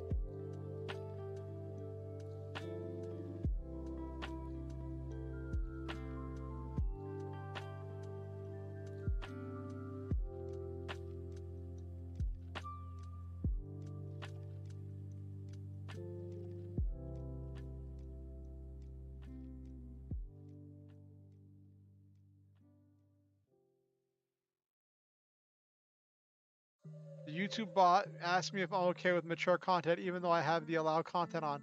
What? What mature content is it asking you about? Are you being naughty, Pelly?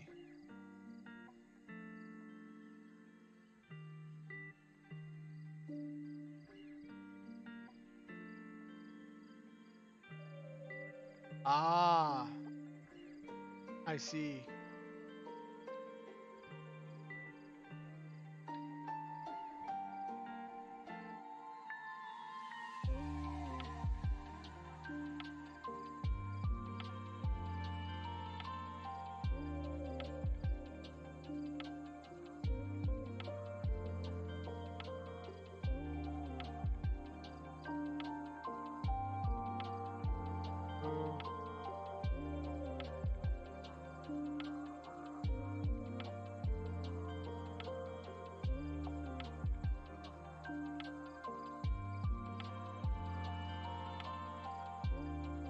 Yeah, that is graphic content. That is graphic.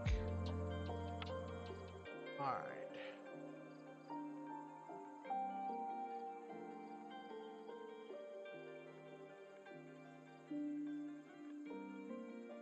I'm 32 YouTube. I can handle it. I can handle it.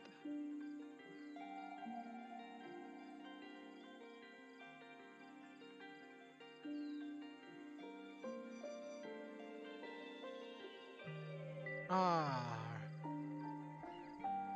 So one hilarious thing about cooking, making the seitan I made today, is knowing that I have to wash the pots and stuff that not the pot, the wash the bowl that I mix the seitan in cold water, because hot water activates gluten.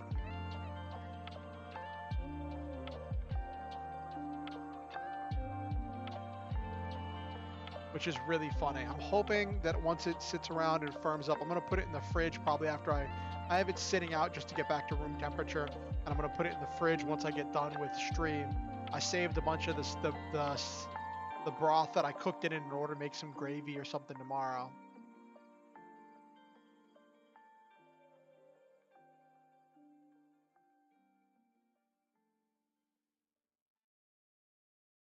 Ew. Some people are making reusable toilet paper. Ew, that nasty. Like, what do you do with it till you wash it? Like, I guess, like, saving on paper or whatever, but like, do you just have a basket full of poopy cloth? Like, that just sounds unsanitary.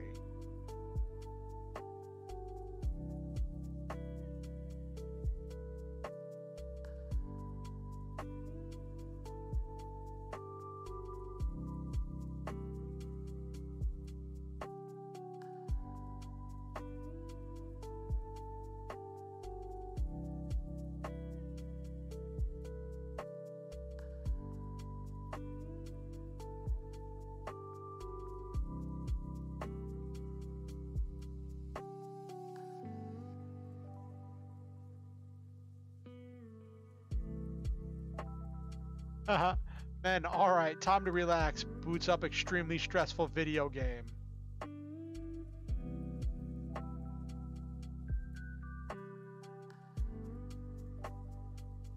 Sounds like a parent using cloth diapers. Yeah, I guess. I mean, I guess cloth diapers are a thing.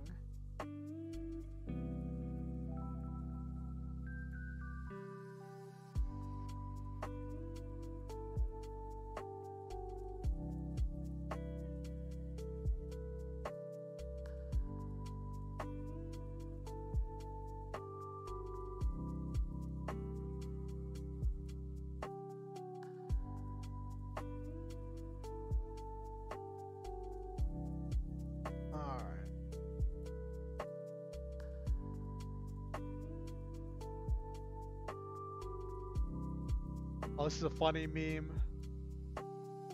The picture of this.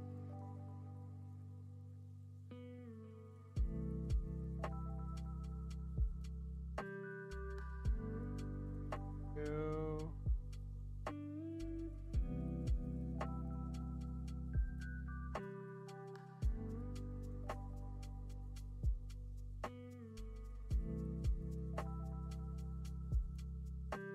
I hate when job interviews ask, what is your greatest strength? So I printed up these business cards to just hand out when asked. What is your greatest strength? My ability to anticipate.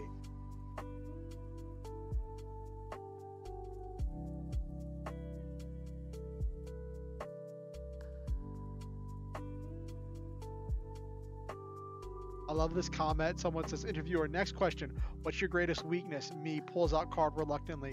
Overspending on props.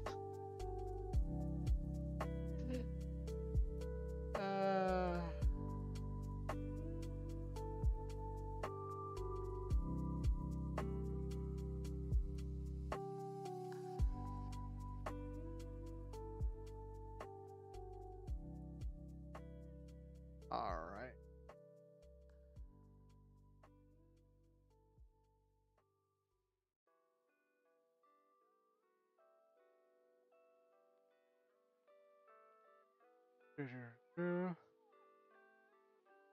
Today I completed a chore I've been putting off for 6 months. It took 15 minutes. I will learn nothing from this.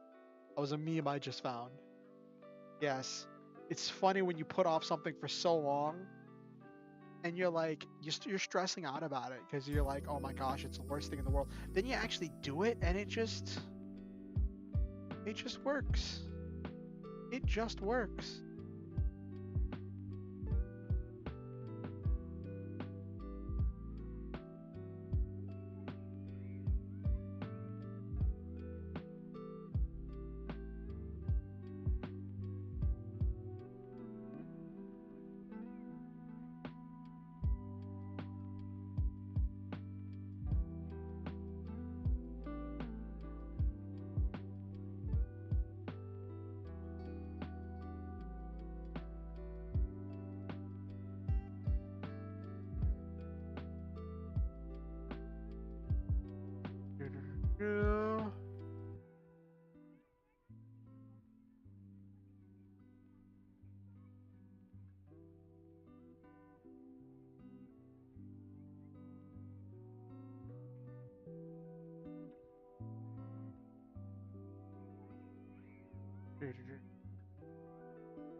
Let's see if there's anything cool on Twitter to talk about.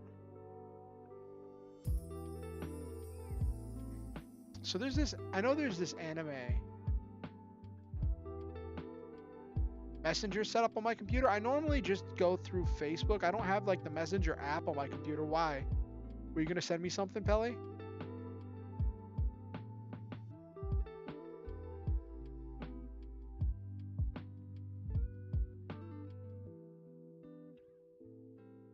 Oh, I have Facebook open, so you can just send it to me. I'll see it.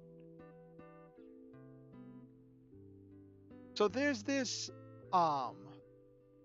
anime I started forever ago that I never finished. I'm thinking about watching on anime night, but like it's a classic anime and it's an old anime and we're already watching the old anime with Macross 7. I kind of want to do this like old and new thing where we're watching newer stuff too. Sometimes it's hard to find good anime good new anime, especially in the mecha genre. Like you get really hit or miss stuff sometimes.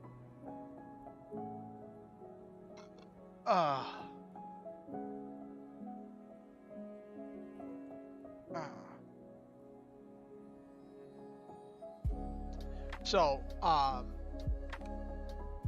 there's this one anime that I like. I watched bits and pieces of it. It's gonna be frustrating to start over from the beginning because I don't remember where I stopped. And if I'm watching an anime night, I want to start over from the beginning.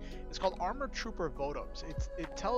It's a real robot show where it's like it's a military, like it's like if military made walking tanks, made mechs, and like the mechs are very small, just a little bit larger than like a person, and they have very specific designs and uses, and it tells the story of things like Chihiro who's this guy who's like so messed up he can only sleep when he's curled up inside the cockpit of his mech. He can't sleep on a regular bed. And he's just dealing with he got burned by his unit, and he's like trying to survive in a world that wants him dead. And it's interesting and like this hard-hitting, gripping story, but I'm just wondering if it might be a little too dark for anime night on my Discord channel. Let's see.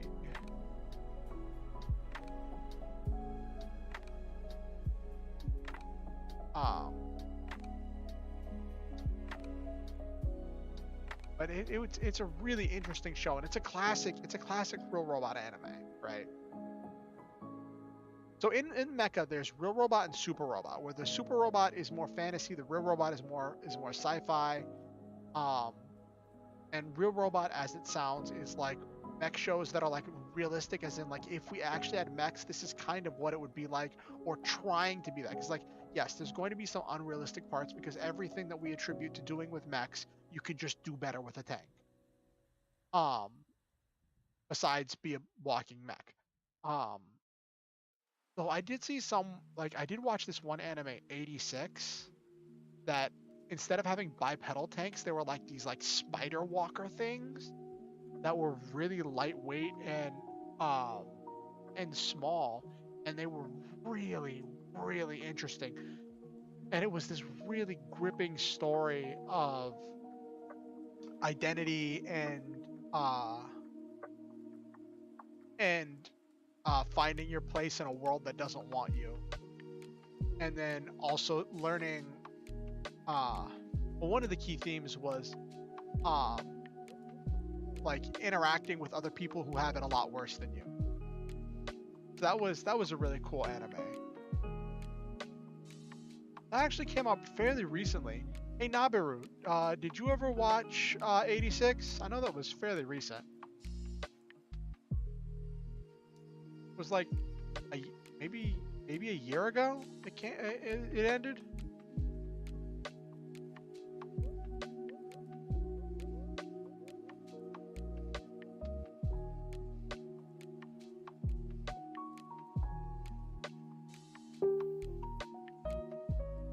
What do you post?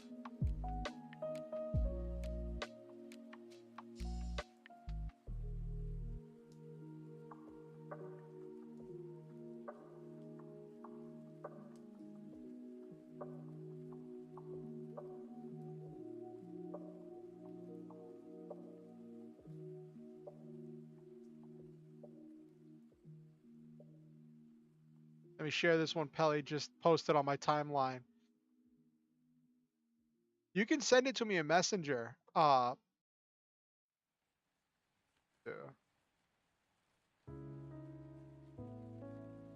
His tiny picture. It's an adorable puppy. Look at the puppy.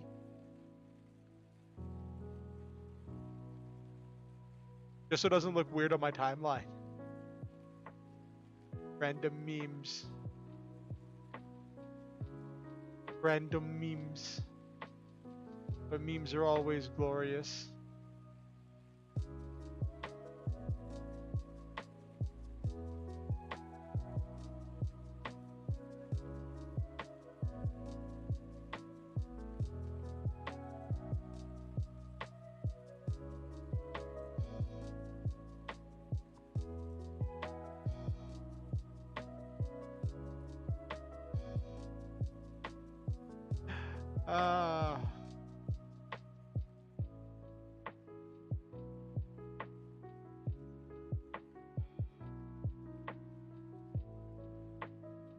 All right.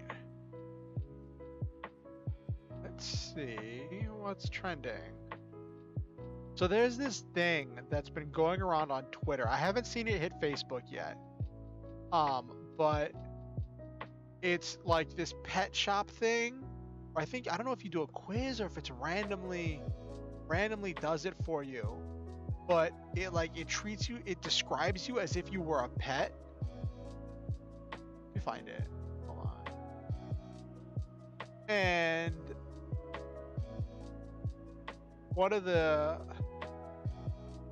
one of the jokes is the last thing on the bottom of the description is when it says breeding difficulty, and that's trending right now because people just think that that's hilarious because we are all at our core 12-year-olds and cannot stop laughing at a sex joke.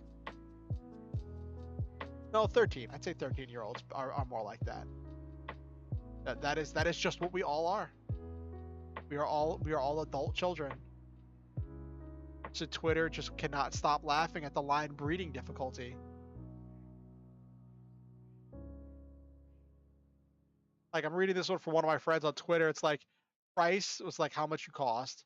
Personality, cunning, sensitive to heat, food, prefers frozen food, notes, always keep on leash, breeding difficulty, and then that it has like a 4 out of 5 stars. And I just think it's hilarious that like this is just popping around, and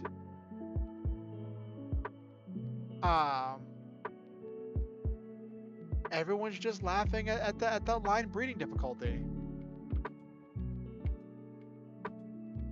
Called I sold you at a pet store. 12-year-olds giggle.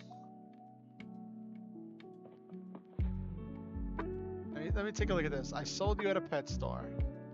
13-year-olds laugh. Yes.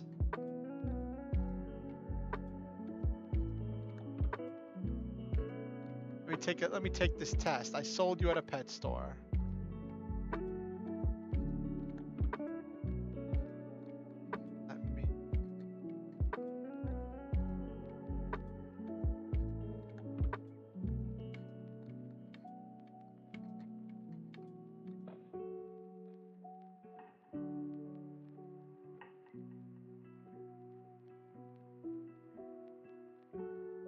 Let's take this test. I sold you at a pet store. Toasty. Toasty. Okay, oh, this is what we got.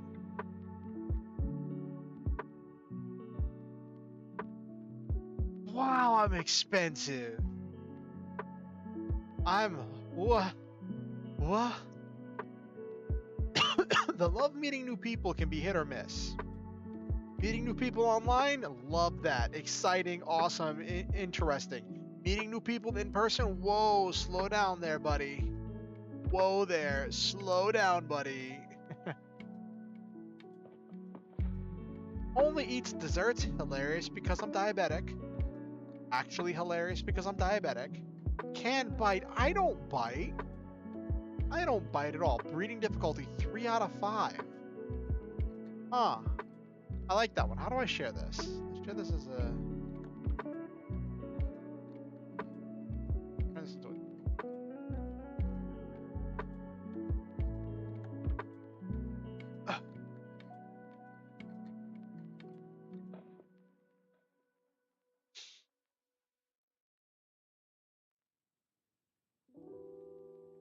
This is not the image everybody else shares.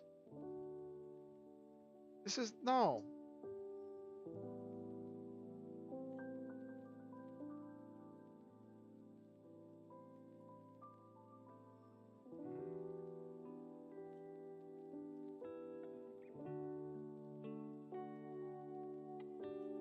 Why is this being so hard? I just want to share this, but then when I try to do it, it just shares the text, not the actual image.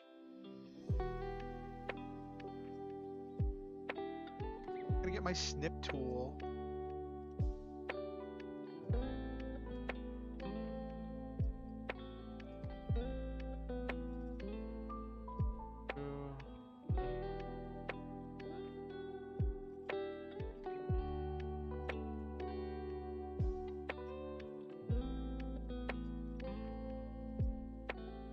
There we go.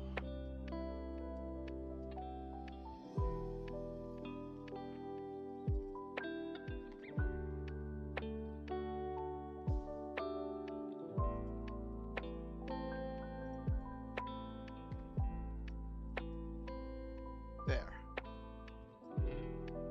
So Silva, or one of the other viewers, was the one who told me about the snipping tool, and it is so much easier than how I was using print screen before. It is so handy.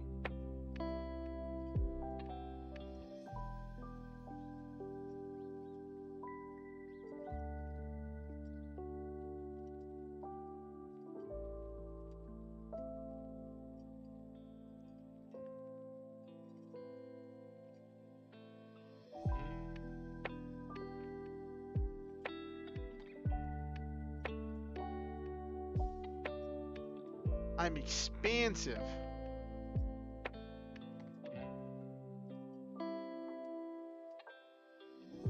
I could have kept cycling to get other things, but I just thought that was funny because having me as expensive is just funny.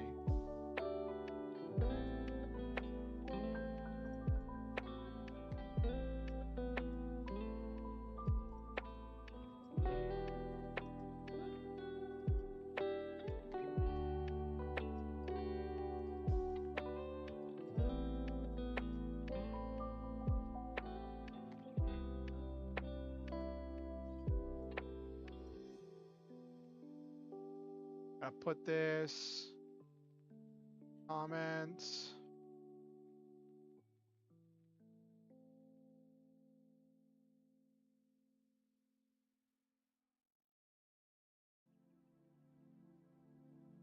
Okay.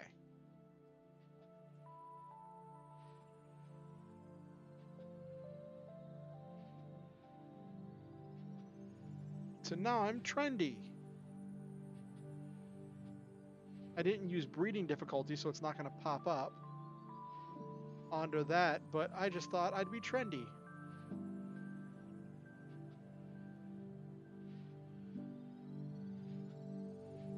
Let me look at some more. Oh, what did Pelly send me?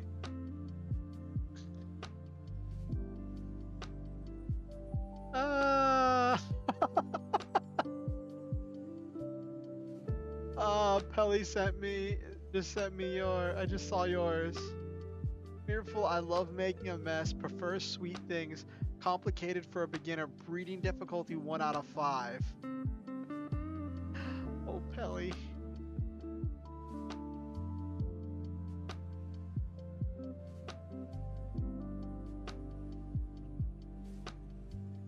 I mean, being worth 10K, that's you also expansive. Not the, 111K I was, but you definitely expansive.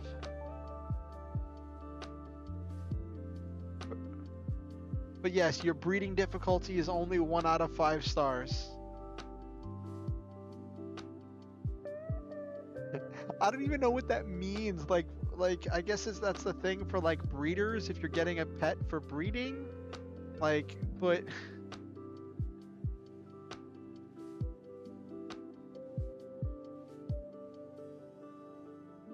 I mean, to be fair, I've seen you cleaning up messes more often than I've seen you making messes. But that might just be just the situations that I've seen you in. I've seen you, like, whenever I've seen you work, like, surrounded by stuff, I've always seen you, like, cleaning up your space and organizing your space to make it more organized. Yes, organized chaos, exactly.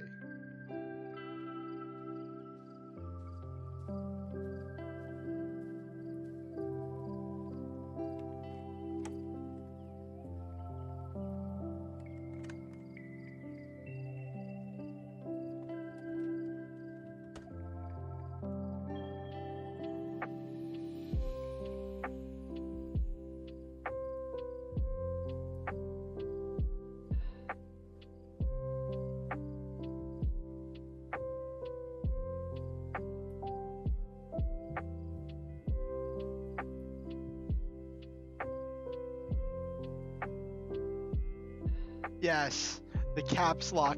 It actually made it look like you were screaming, and that just I imagine you like in like maniacal laughter saying "organized chaos" at the top of your lungs. That's exactly how I imagine that, Pelly.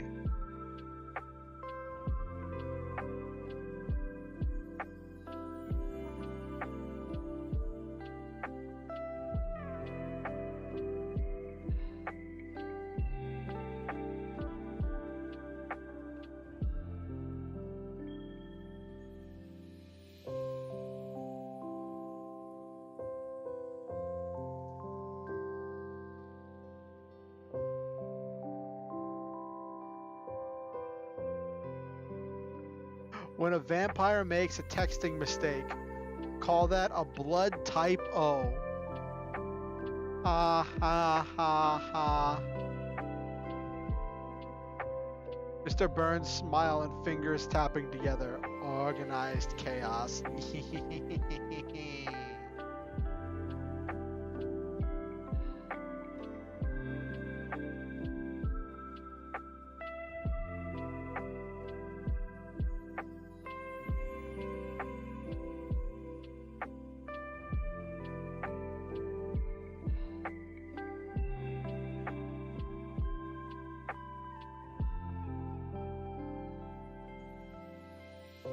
What did Iron Mouse do now?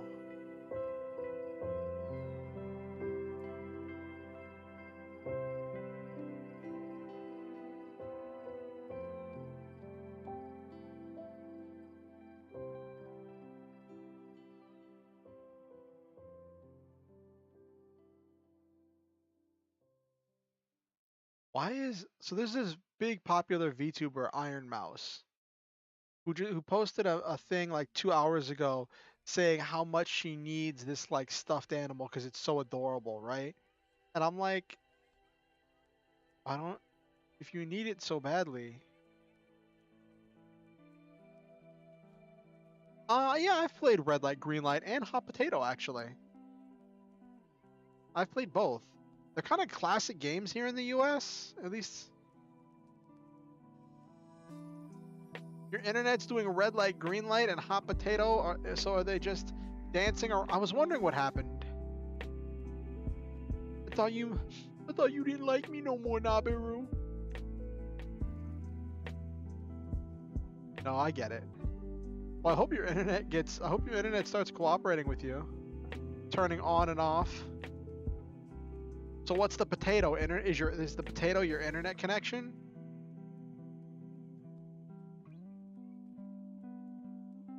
Because the entire point of Hot Potato is not getting caught with the potato.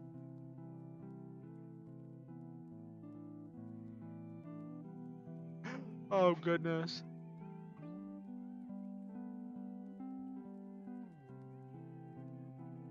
So there's this other anime that we might start watching on anime night called Die Guard. Some people have described it as The Office makes if you cross The Office with a mecha anime, because the entire concept is that at one point aliens were attacking Earth, right? And the world governments contracted this construction company to build a giant robot specially designed to fight against the aliens. But like partway through the construction process, the aliens left. So the government backed out of the deal for the construction of the giant robot. So now this random construction company, I think it was a construction company, some kind of company, is now left with this giant robot that they have nothing to do with, and they don't want to dismantle it. It does kind of look like Gravion. And then the aliens come back, and so now the only people who are trained to operate the giant robot are office workers. So now you have these office workers that on top of their office duties have to also deal with piloting a giant robot to defend the Earth. And they're the only ones with a robot that can do it now that the aliens are back. And there's all kinds of stuff with like having to file for insurance claims for collateral damage and all these other hijinks. And part of me I started watching it, but I never finished it, and I'm really debating doing that as one of the anime for anime night, because it looks like it's such a different kind of mech anime.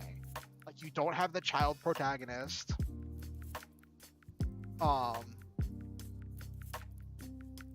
Don't have like it is technically a super robot anime because the mech is like it's not outdated even though it's old. Yes.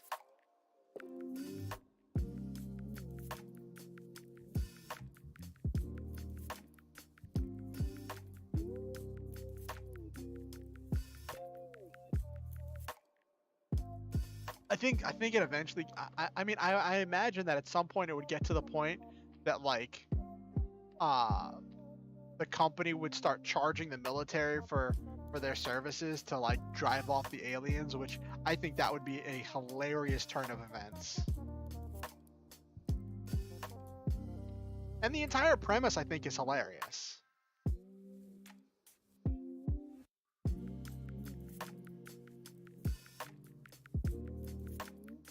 Then again, I don't know much about like actual like military contract work, so like I have no idea if that is even something that is plausible.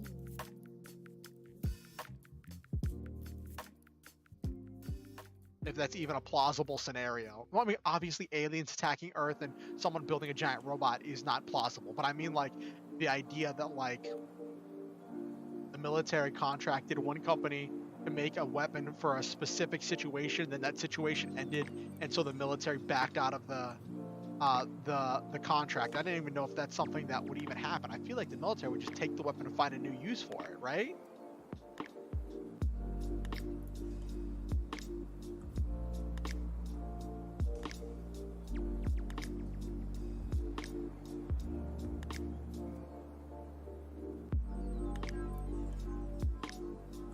There's another anime I want to finish, Star Driver, but like it's not something I'd watch on anime night. It gets a little bit,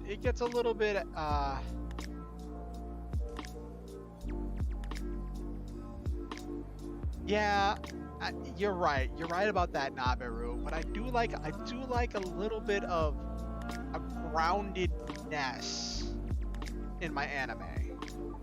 Just a touch.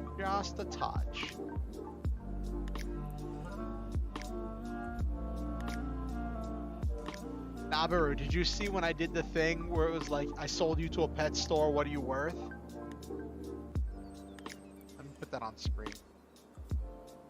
I did, so there's this meme that's going around. Oh, well, of course that's huge.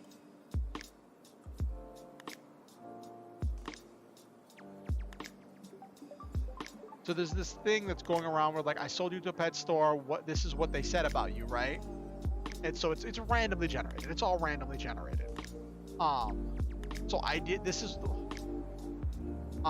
It's all randomly generated, and the thing is, that last line of breeding difficulty has caused Twitter to go up in an uproar because we are all adult children, and we cannot avoid laughing at the sex joke. And I laugh. Now you can just keep regenerating it until you get a result you like, but I just took the first one because I felt like that was the most that was going to be the coolest one for me. I could roll dice. I could roll dice and see how many times I pressed the button. That would be funny. But this whole thing about being affectionate, I love meeting new people. That's kind of a.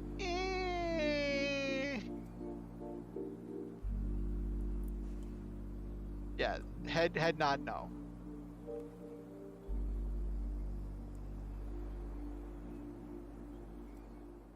Sorry, I was just playing with my facial controls.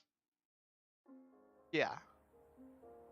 I love meeting new people online. When I meet new people online, that's this exciting, wonderful, and entertaining experience in which I get to know a new person, can find out interesting things about them, can hear their story, learn new things about them. Meeting new people in person? Whoa, hold up, we don't do that around here. And the only eats desserts is hilarious because I'm diabetic, so I can't actually eat dessert. Well, I can. There just have to be very special desserts. And I don't bite, but reading difficulty 3 out of 5. That's pretty. That's pretty. But then Pelly, who was just in here earlier, I don't know if Pelly's still here, but did the same thing. And Pelly's was like, his price was like 9,800, and it said it had. Let me bring his up again. I think this just popped up. I just started seeing this today. I literally just started seeing this today.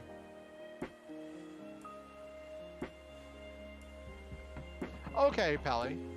Oh, you're still here? Great.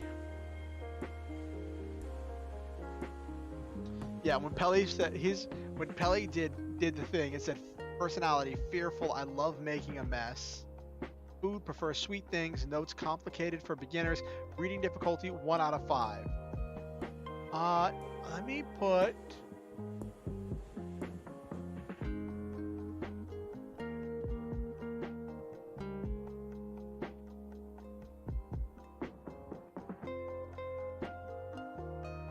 because I could share links because I'm the person running the stream. I'm the streamer.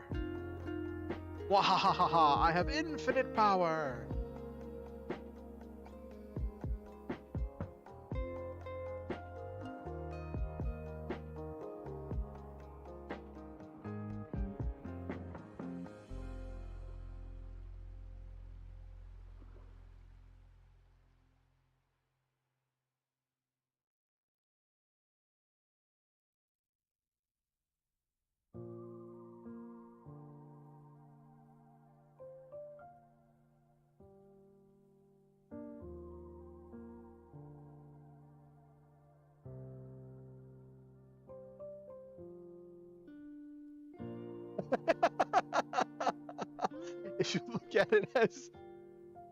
If you look at it as the star level in GTA, mine is yours is a lot scarier. I haven't actually played GTA, so I don't know. I don't know. I guess I'm presuming one star means you're like more powerful, the most powerful one there or something.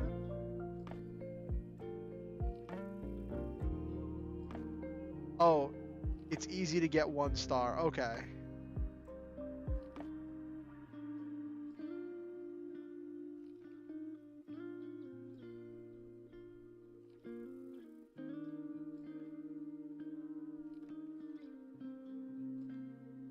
I think it randomly generates every time you do it. I don't think it's based on. I don't think it's based on name.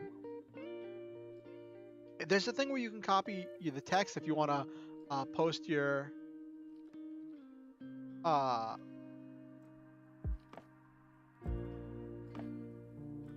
Yes, my breeding difficulty is higher. Which I don't know what that means. Like, what does that even mean? Hold on, let me look that up.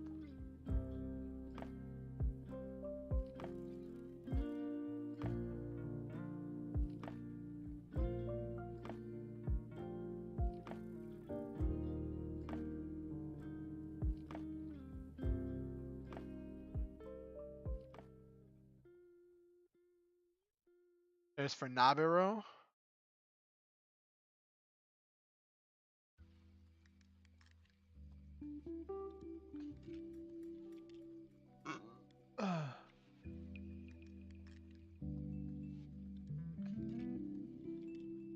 Well, why would you do that, Nabiru?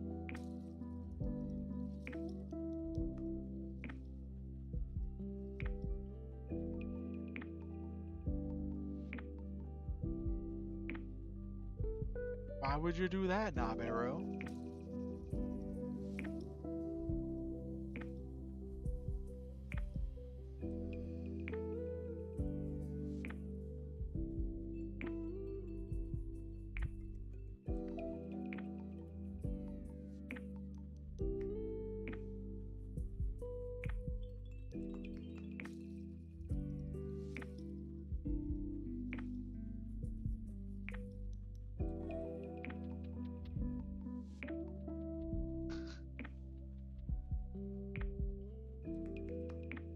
You're probably right, Pelly. It is probably not that easy for me to breed. There are a few steps involved there.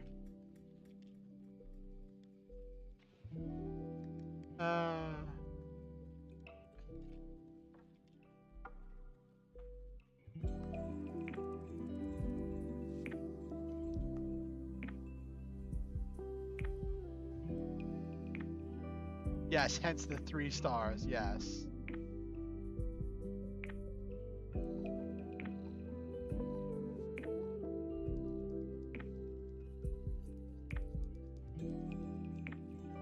Both have similar traits, cunning and loyal, but my difficulty is high. Oh no, Nabiru. I don't know, maybe that just means you cooperate with the breeding process, Pelly. Maybe that's what that means.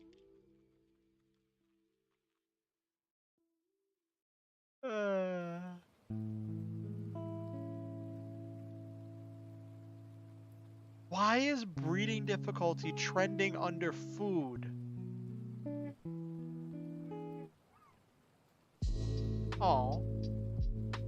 If you want, you can screenshot the image and post it on the Discord in memes, and I'll see it there.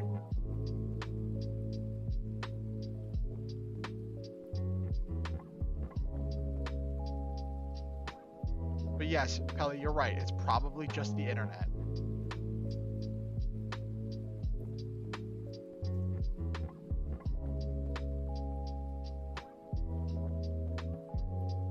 Oh my gosh, some people are just like really expensive.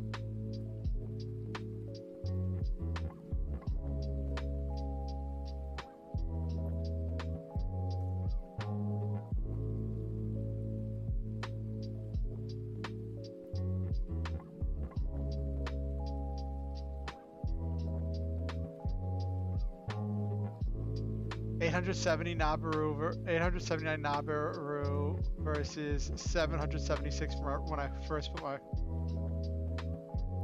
Hey,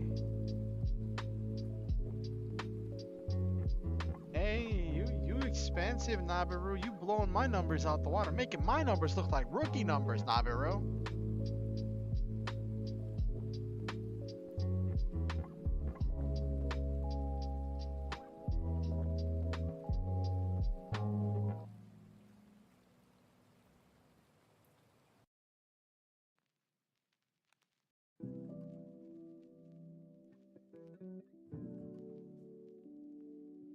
Yep, you present a great deal of difficulties to the breeding process, Nabiru.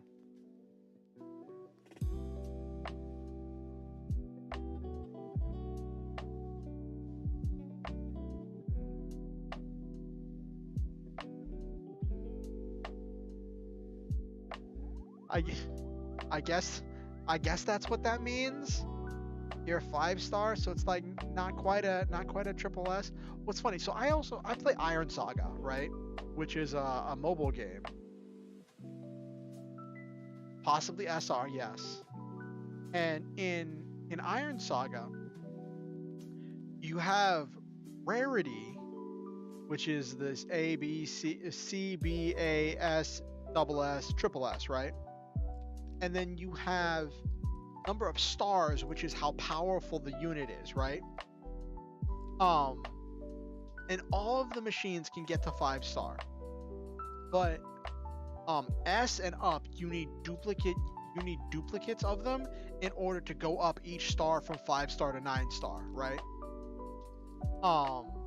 And then some of them you can unlock a 10th star level for them that makes them even stronger.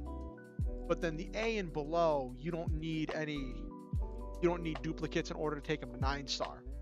So you'll often end up in Iron Saga with high rarity mechs that are only like 5, 6, maybe 7 stars, but then all your A and below mechs are going to be like 9-star. And so commonly with most mechs, a 9-star level A rarity mech is going to outperform a 5-star triple S mech. The double S and the single S, those don't catch up for a while.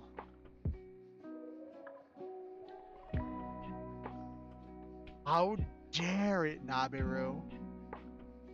And say you're very dominant while Nabiru is very cuddly. No, everyone knows that. Well, maybe you are the contradiction, Nabiru. You are a very dominant and cuddly person. You dominate with the cuddles. Maybe that's what that means. Maybe you just dominate with the cuddles.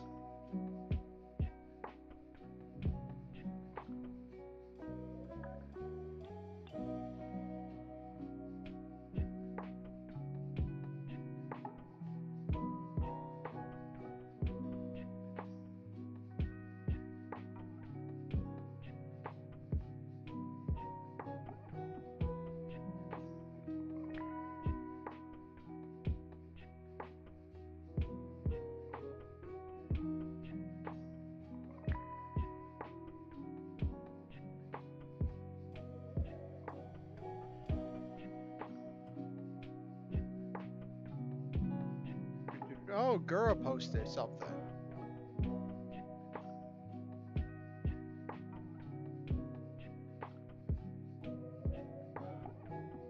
At least it didn't say soon. Well, I don't think a pet description would say anything, would give an anime description like that.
Why would Gura post her update as a members only post? That's funny.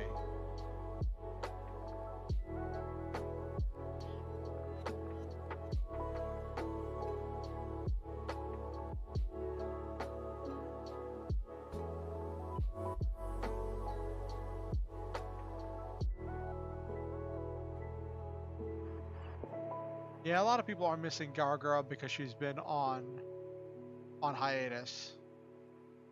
She's another VTuber. She's like, I think one of the most popular VTubers in North America. Apparently she was experiencing fainting spells, which I didn't even know. I knew she was having health problems, but I didn't know it was that bad.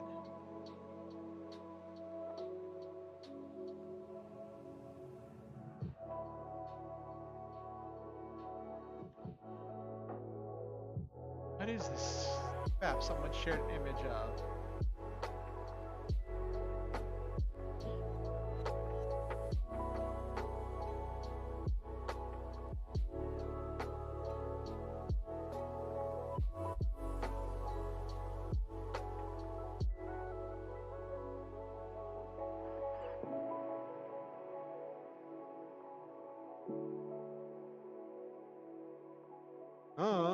I don't know.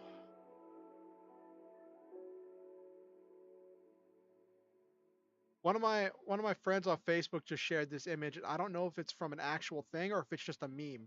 But I'll tell you right now, if there is some kind of a device that can measure all of this and give you this uh kind of accurate response the next morning and already have that data processed by the next morning, that would be so creepy. I would be so freaked out if I wore one of those like Apple Watches or whatever that tracks you, and then I woke up and it told me this. I'd be like, remember having a night? I don't even remember having one nightmare. What do you mean I had four?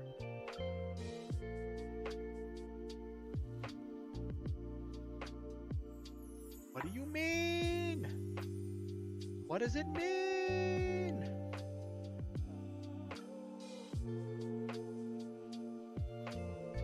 Maybe. It could be just an RNG thing.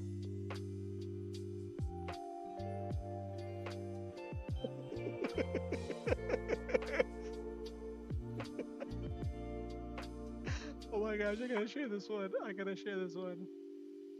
Your Fitbit does some of that? Oh, okay. Oh my gosh.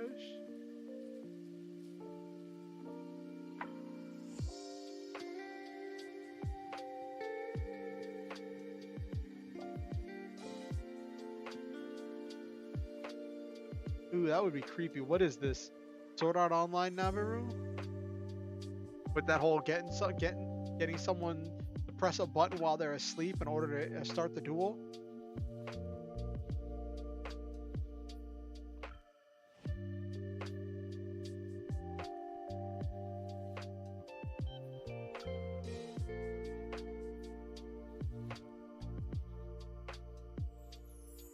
I saw this and I had to share it.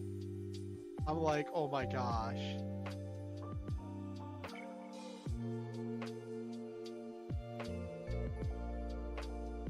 Oh, a real app? Ooh, that's really creepy, Naberu. Overnight oats, gig economy, tiny home. You are a peasant who eats gruel.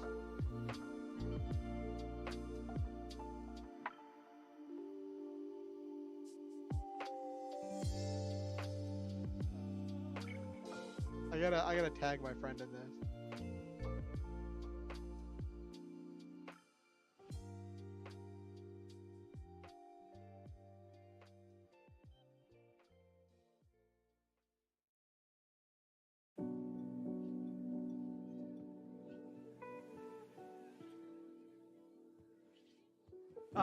Heart rate, sleeping pattern, how long in each sleep cycle. Okay, so it's not as detailed, but it is some of that information. Okay. I think you hit the caps lock button again, Ellie.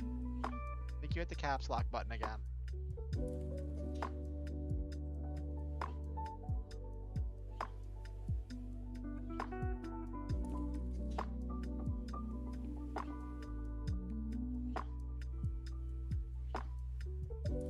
Oh, you meant that one.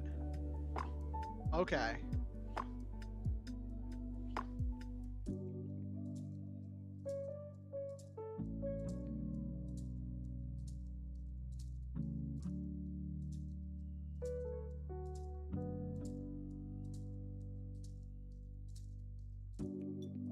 Alright, just didn't know.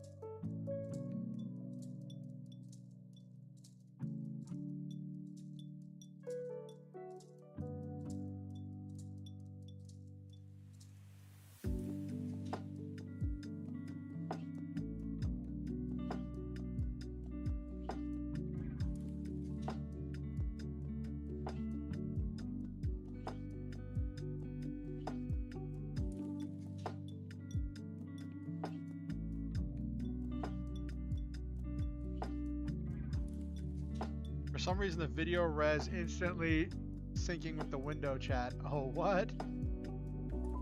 Imagine you're a voice actor and you had to speak in caps lock the entire time. I don't know if I could do that job. Just constantly be speaking. So I had a funny thing where like I was really stressed out because I was worried that my food wasn't coming together properly when I was cooking today. And so I was so stressed out that like I kind of went like almost nonverbal because when I get stressed, sometimes I get nonverbal and I don't talk. Nothing's innately wrong per se. I'm just not talking. And like my roommates, oh, always talking caps lock the entire time. I'm sure they do. And my roommate's kid was talking to me and asking me to do stuff, right? And asking me for stuff. And so like I'm like there's no way I'm going to explain to this small child. Caps lock. I picture Princess Luna, My Little Pony. Like I realized there's no way I'm explaining to this child that like I'm kind of nonverbal right now, right? I'm barely aware of it myself. Um, I just know it's taking more work for me to talk. So like, um, because it doesn't always happen. Uh, so I'm just talking very softly. I'm talking very softly, very slowly. And I didn't even realize I was doing it. I didn't even realize I was at that point until she said that she asked me to stop doing it because she thought I was mad at her. And I'm like, I'm mad at you. Stop talking right now.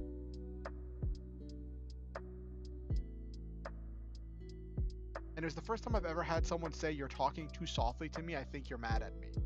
I've never had someone tell me that before. It was like, I'm not complaining. I'm just saying that was just different. It took me by surprise.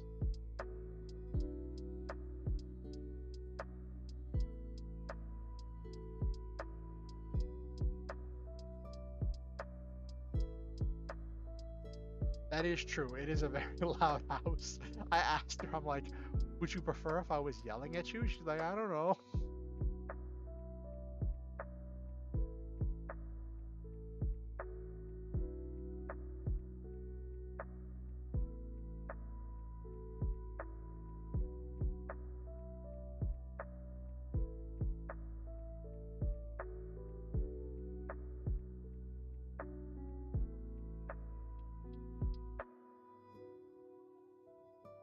Everyone else is in 12-point font, yes.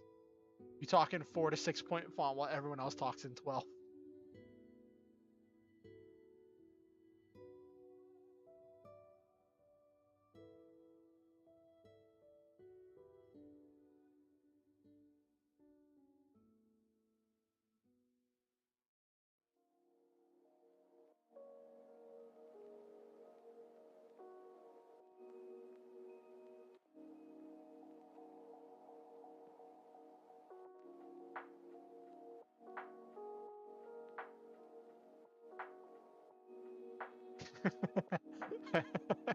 More like a Hollywood sign.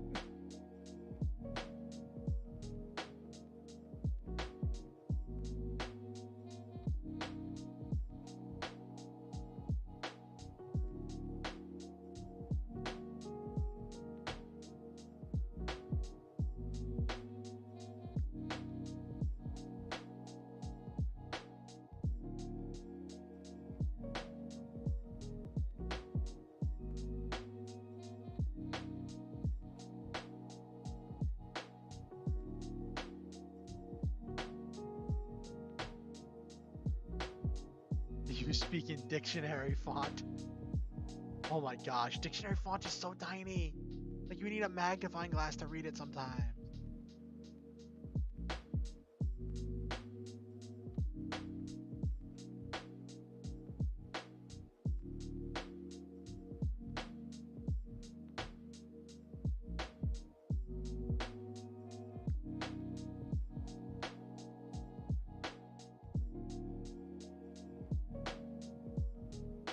Speaking in Yu-Gi-Oh card text font is so tiny, and it just keeps getting smaller. It just keeps getting smaller.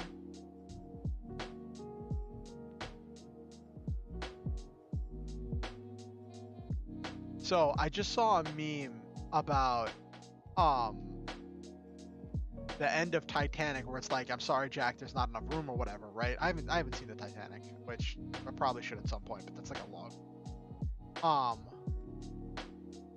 And how that was such a controversial ending with like both of them could have totally fit on the door. Like Mythbusters did an episode about it, all kinds of stuff. And apparently the director, I think it was like James Cameron, gotta put 4 card effects on it to be okay, so it gotta make the print small. And so I think was it James Cameron who did that? I can't remember. It was definitely the guy who made it. Ended up sponsoring this entire like special and experiment to be done in order to prove that the two of them could not have fit on top of the door and and had it still float. Because he was just so frustrated that that was the thing. Like he makes this great movie, that's the thing people get latched onto. That one little thing about the ending.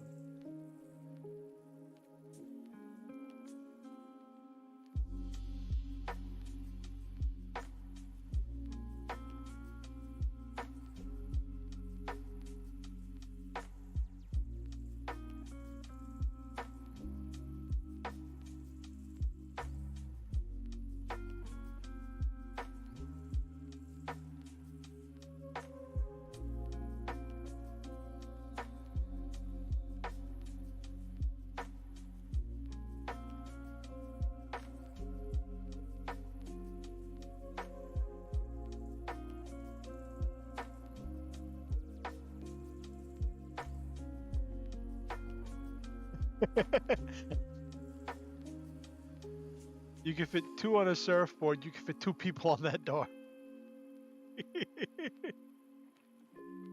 I still don't think it would be possible because you got to count the wet clothes, the freezing temps, so you're in panic survival mode. I don't know. But I just saw this meme because we were just talking about The Last of Us.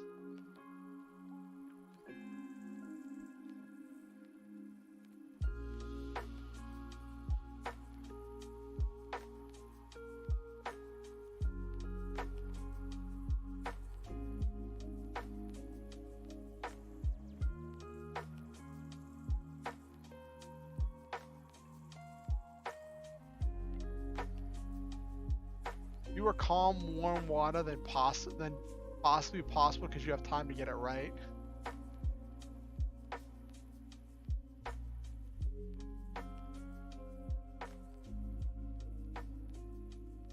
Makes a stunning departure from the game's. The Last of Us makes a stunning departure from the game's story by not having Joel frequently die like when I play. Ellie, you said you've played The Last of Us. How many times did Joel die when you were playing?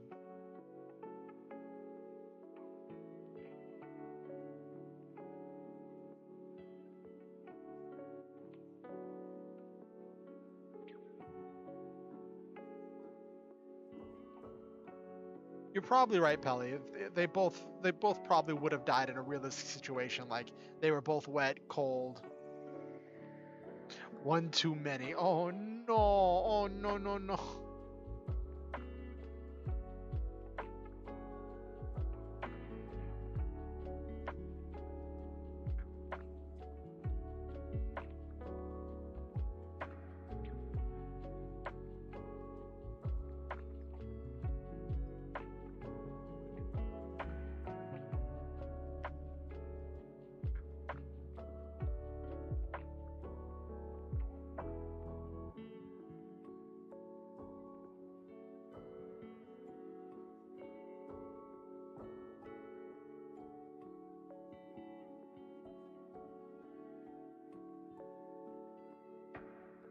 What if games still put in the idiot easy killable NPCs escort quest just to troll fans? Oh my gosh. I intentionally avoid doing escort quests in Armored Core just because I am so bad at them. Like I am so absolutely terrible at escort quests.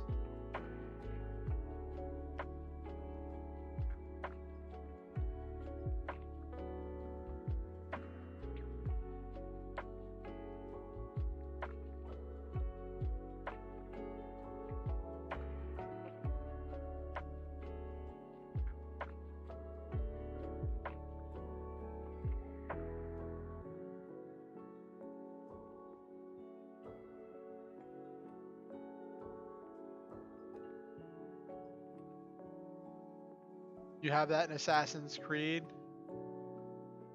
Oh. Yeah, escort missions? Oh goodness. How is Assassin's Creed? I saw you were playing it the other day.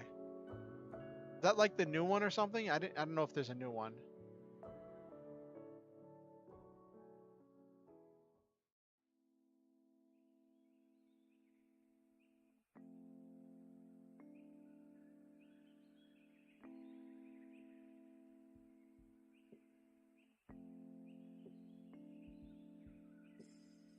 Yes.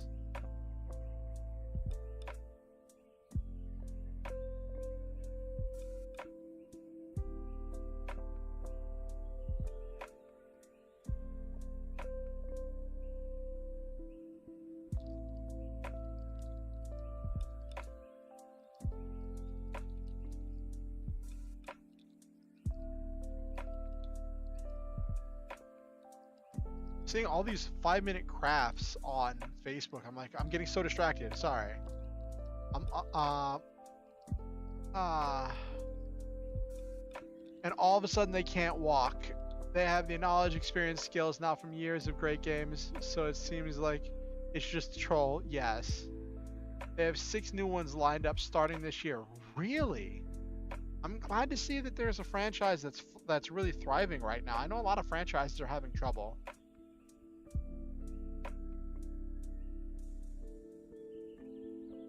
Oh my gosh.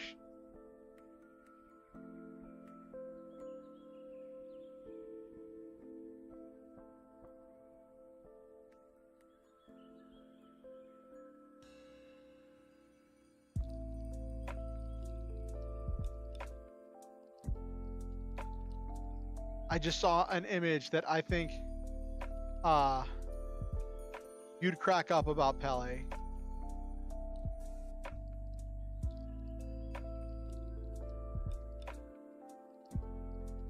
Wonder how the Pokemon franchise will do now that Ash is retired. I think we've got one more like 13 episode season that deals with the ending of Ash's story and then the beginning of the new franchise. So we'll see what the like thing is. Ash's final battle and world championship haven't even been dubbed. We're still talking about the Japanese series right now. So they haven't even gotten to the English series.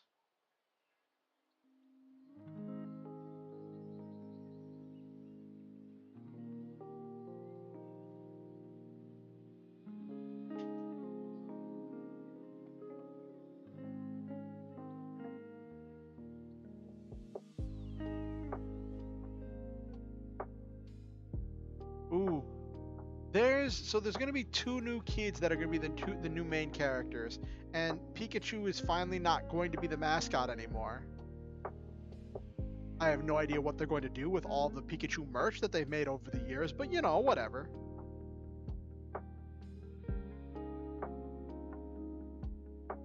Hell yeah, I thought you'd get a laugh out of this. No comment.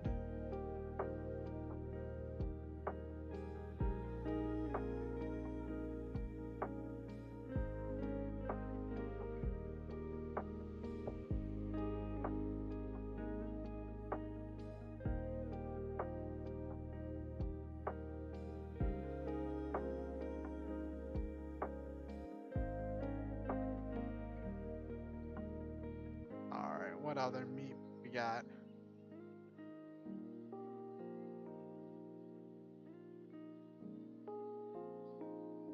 Chicken nuggies. Yup.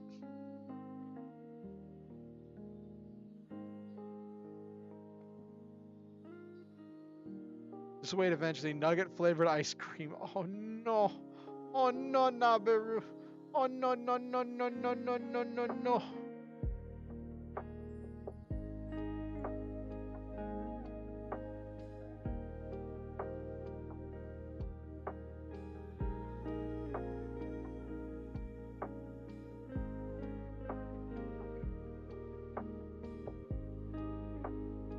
It's true. They do have bacon flavored ice cream, so I guess it could work.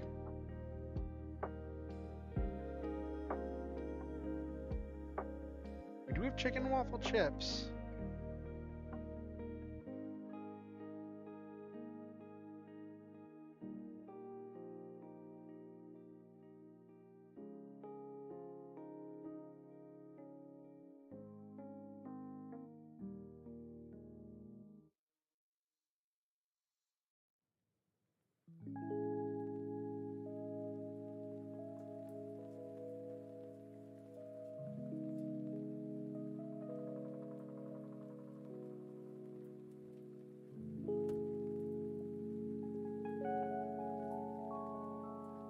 Why?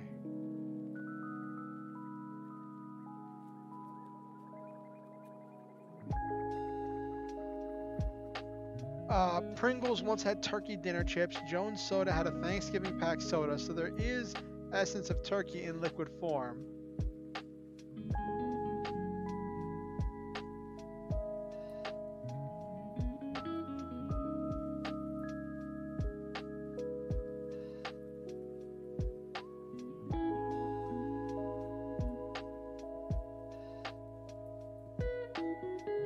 Yeah, chicken should be next.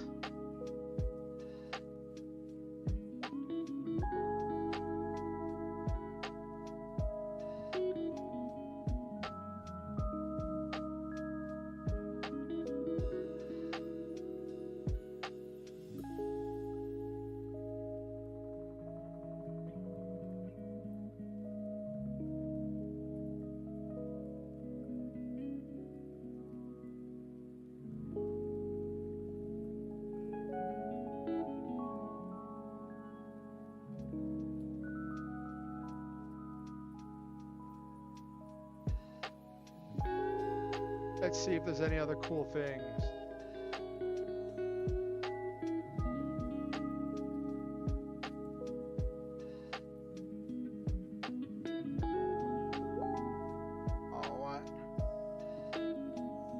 What did I get here? Got something from Ellie. Oh, is this a new Assassin's Creed game? Raj? This is one of the new ones they have announced? Pelly.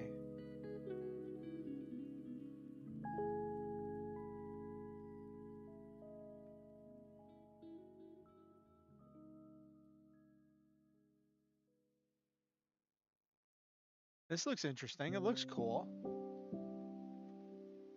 Assassin's Creed in their alternate version. Next one set in Baghdad. That'll be interesting.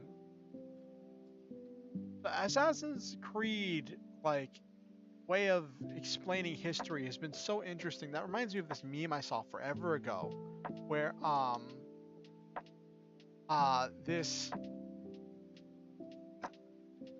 guy said that their high school class was on a trip, I think in Rome. Was it Rome? And even their guide got lost and they didn't know where to go. And one kid who like barely talked asked where they wanted to go. And when the guide said where they wanted to go, the kid guided them all there through back alleys and side streets to get there. And was like, how'd you know? He's like, oh, I know the entire map. This is used for Assassin's Creed.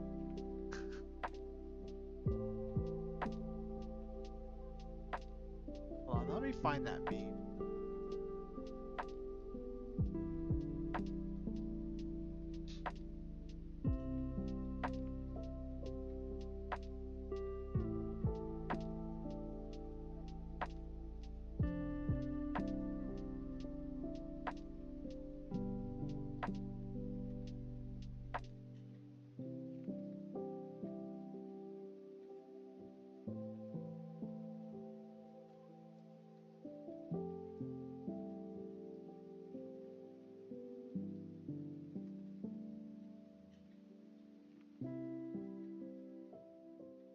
Yeah, it was Rome.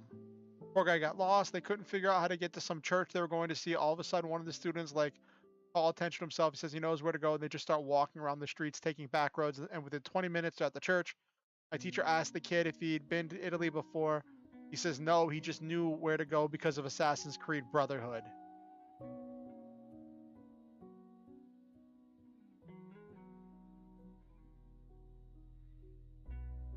That's funny.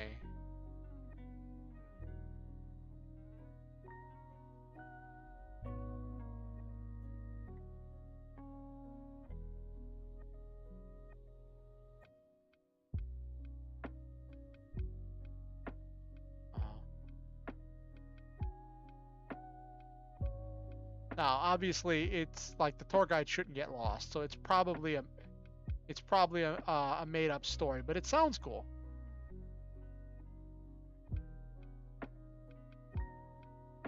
Why is Mojang trending?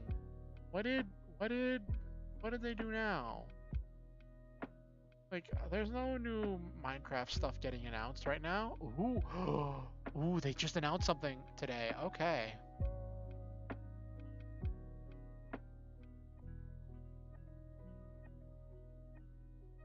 They added more functionality to smithing tables.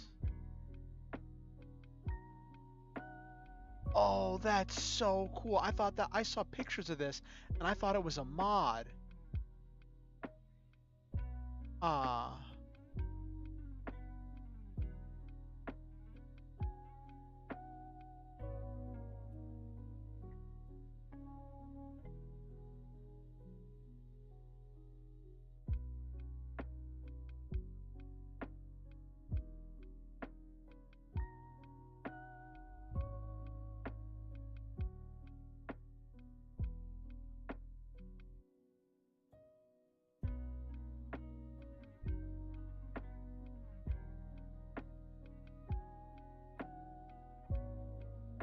Oh, so apparently, I'm reading this right now. apparently Minecraft. Minecraft did a thing where they added armor trims where you can now change the cosmetics of your armor using special items and a smithing table that you craft, special templates that you find. You have to find them and you craft things together to make your armor in order to make your armor look specific ways. Oh, that's so cool. Like before, I always were used to seeing those as part of like data packs or like image packs. Thought experiment: Assassin's Creed mixed with Fate. Imagine the roles of each of the Creed main characters. Ah, where each of the Creed main characters is one of the servants from Fate. Oh, that would be interesting. Who is this person?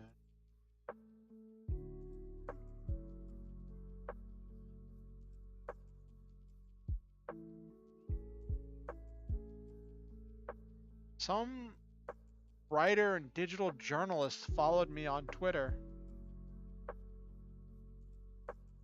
It says they're also an editor. I wonder if they're going to message me and be like, hey, I can edit your book for you.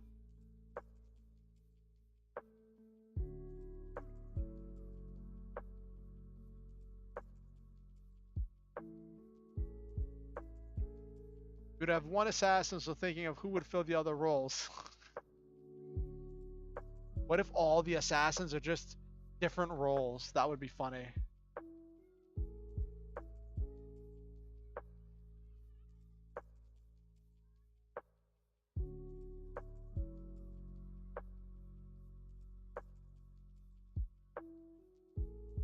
Because in the Fate series, all of the servants are heroes from the past, present, and future. Yeah. Well, I mean, depends on if they're actually an editor or if they're trying to scam me. Because the thing is, getting line by line editing of a novel is expensive, which is why I'm planning to do most of the editing myself. So getting someone to edit my book is probably like if they're charging fair rates, they're out of my price range. If they're not charging fair rates, then they're probably a scam. So it's like, what do I do with it? We'll see. We'll see if they message me. My DMs are open, so they might.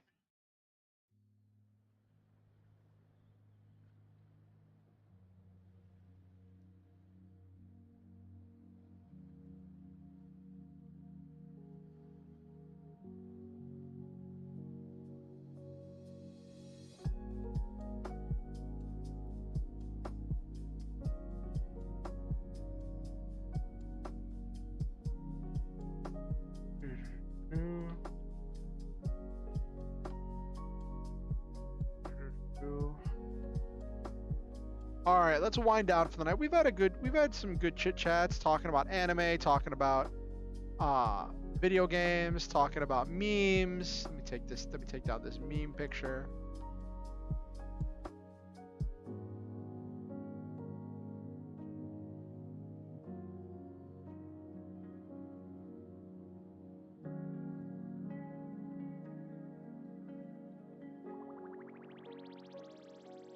I wouldn't have anyone edit it. You write it the way you want. My brother's girl is working on a book too. Oh, that's cool. Yeah. I'm planning to do the most, if not all, of the editing myself. If I do get to the point where I want to get a professional editor to look at it, I might use some of my contacts in the writing industry, because I have some friends. Just reach out and see if I could get someone to give me like a friend price, someone I know and I trust, or that might be able to negotiate a contract for like possible percentage of whatever I sell the book for or something. So we'll see how all that pans out.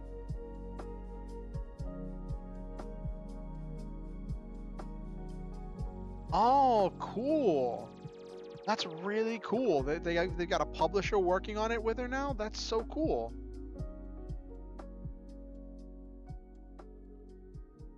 Anyway, let's wind down for the night. It's going on 11:30. I need to put my seitan in the fridge somewhere.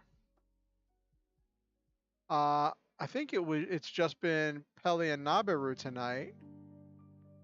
Yep, just been Peli and Nabaru tonight. So, I want to say to Peli, to Nabaru, to anyone who is watching and lurking quietly in the background, anyone who watches the VOD and watches this at a later date, I want to say to all of you that I love all of you. I believe in each and every one of you. I think that you all are wonderful, unique, precious treasures. Each of you has a one-of-a-kind special energy that only you can bring to everything you do. I think that all of you make this world a better place just by being in it, and I'm grateful every day to live in a world with you in it.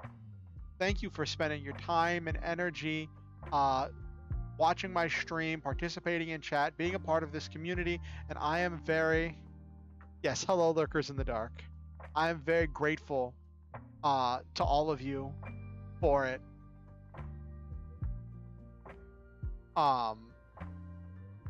Always remember the Star Hunter motto: shoot for the stars, have wonderful adventures, live your dreams, and always, always, always stop to enjoy the memes, like we did tonight. A little bit of memes, always good for the soul.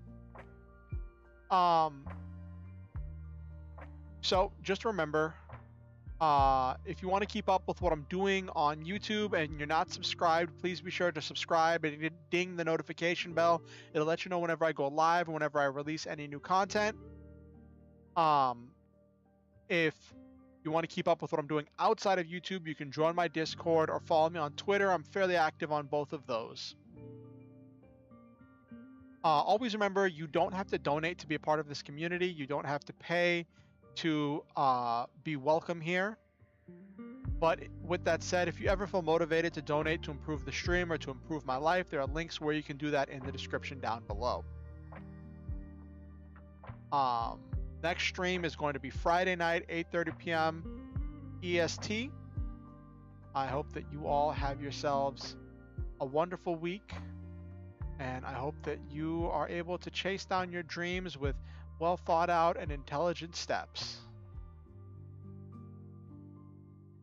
Have a good night, everybody.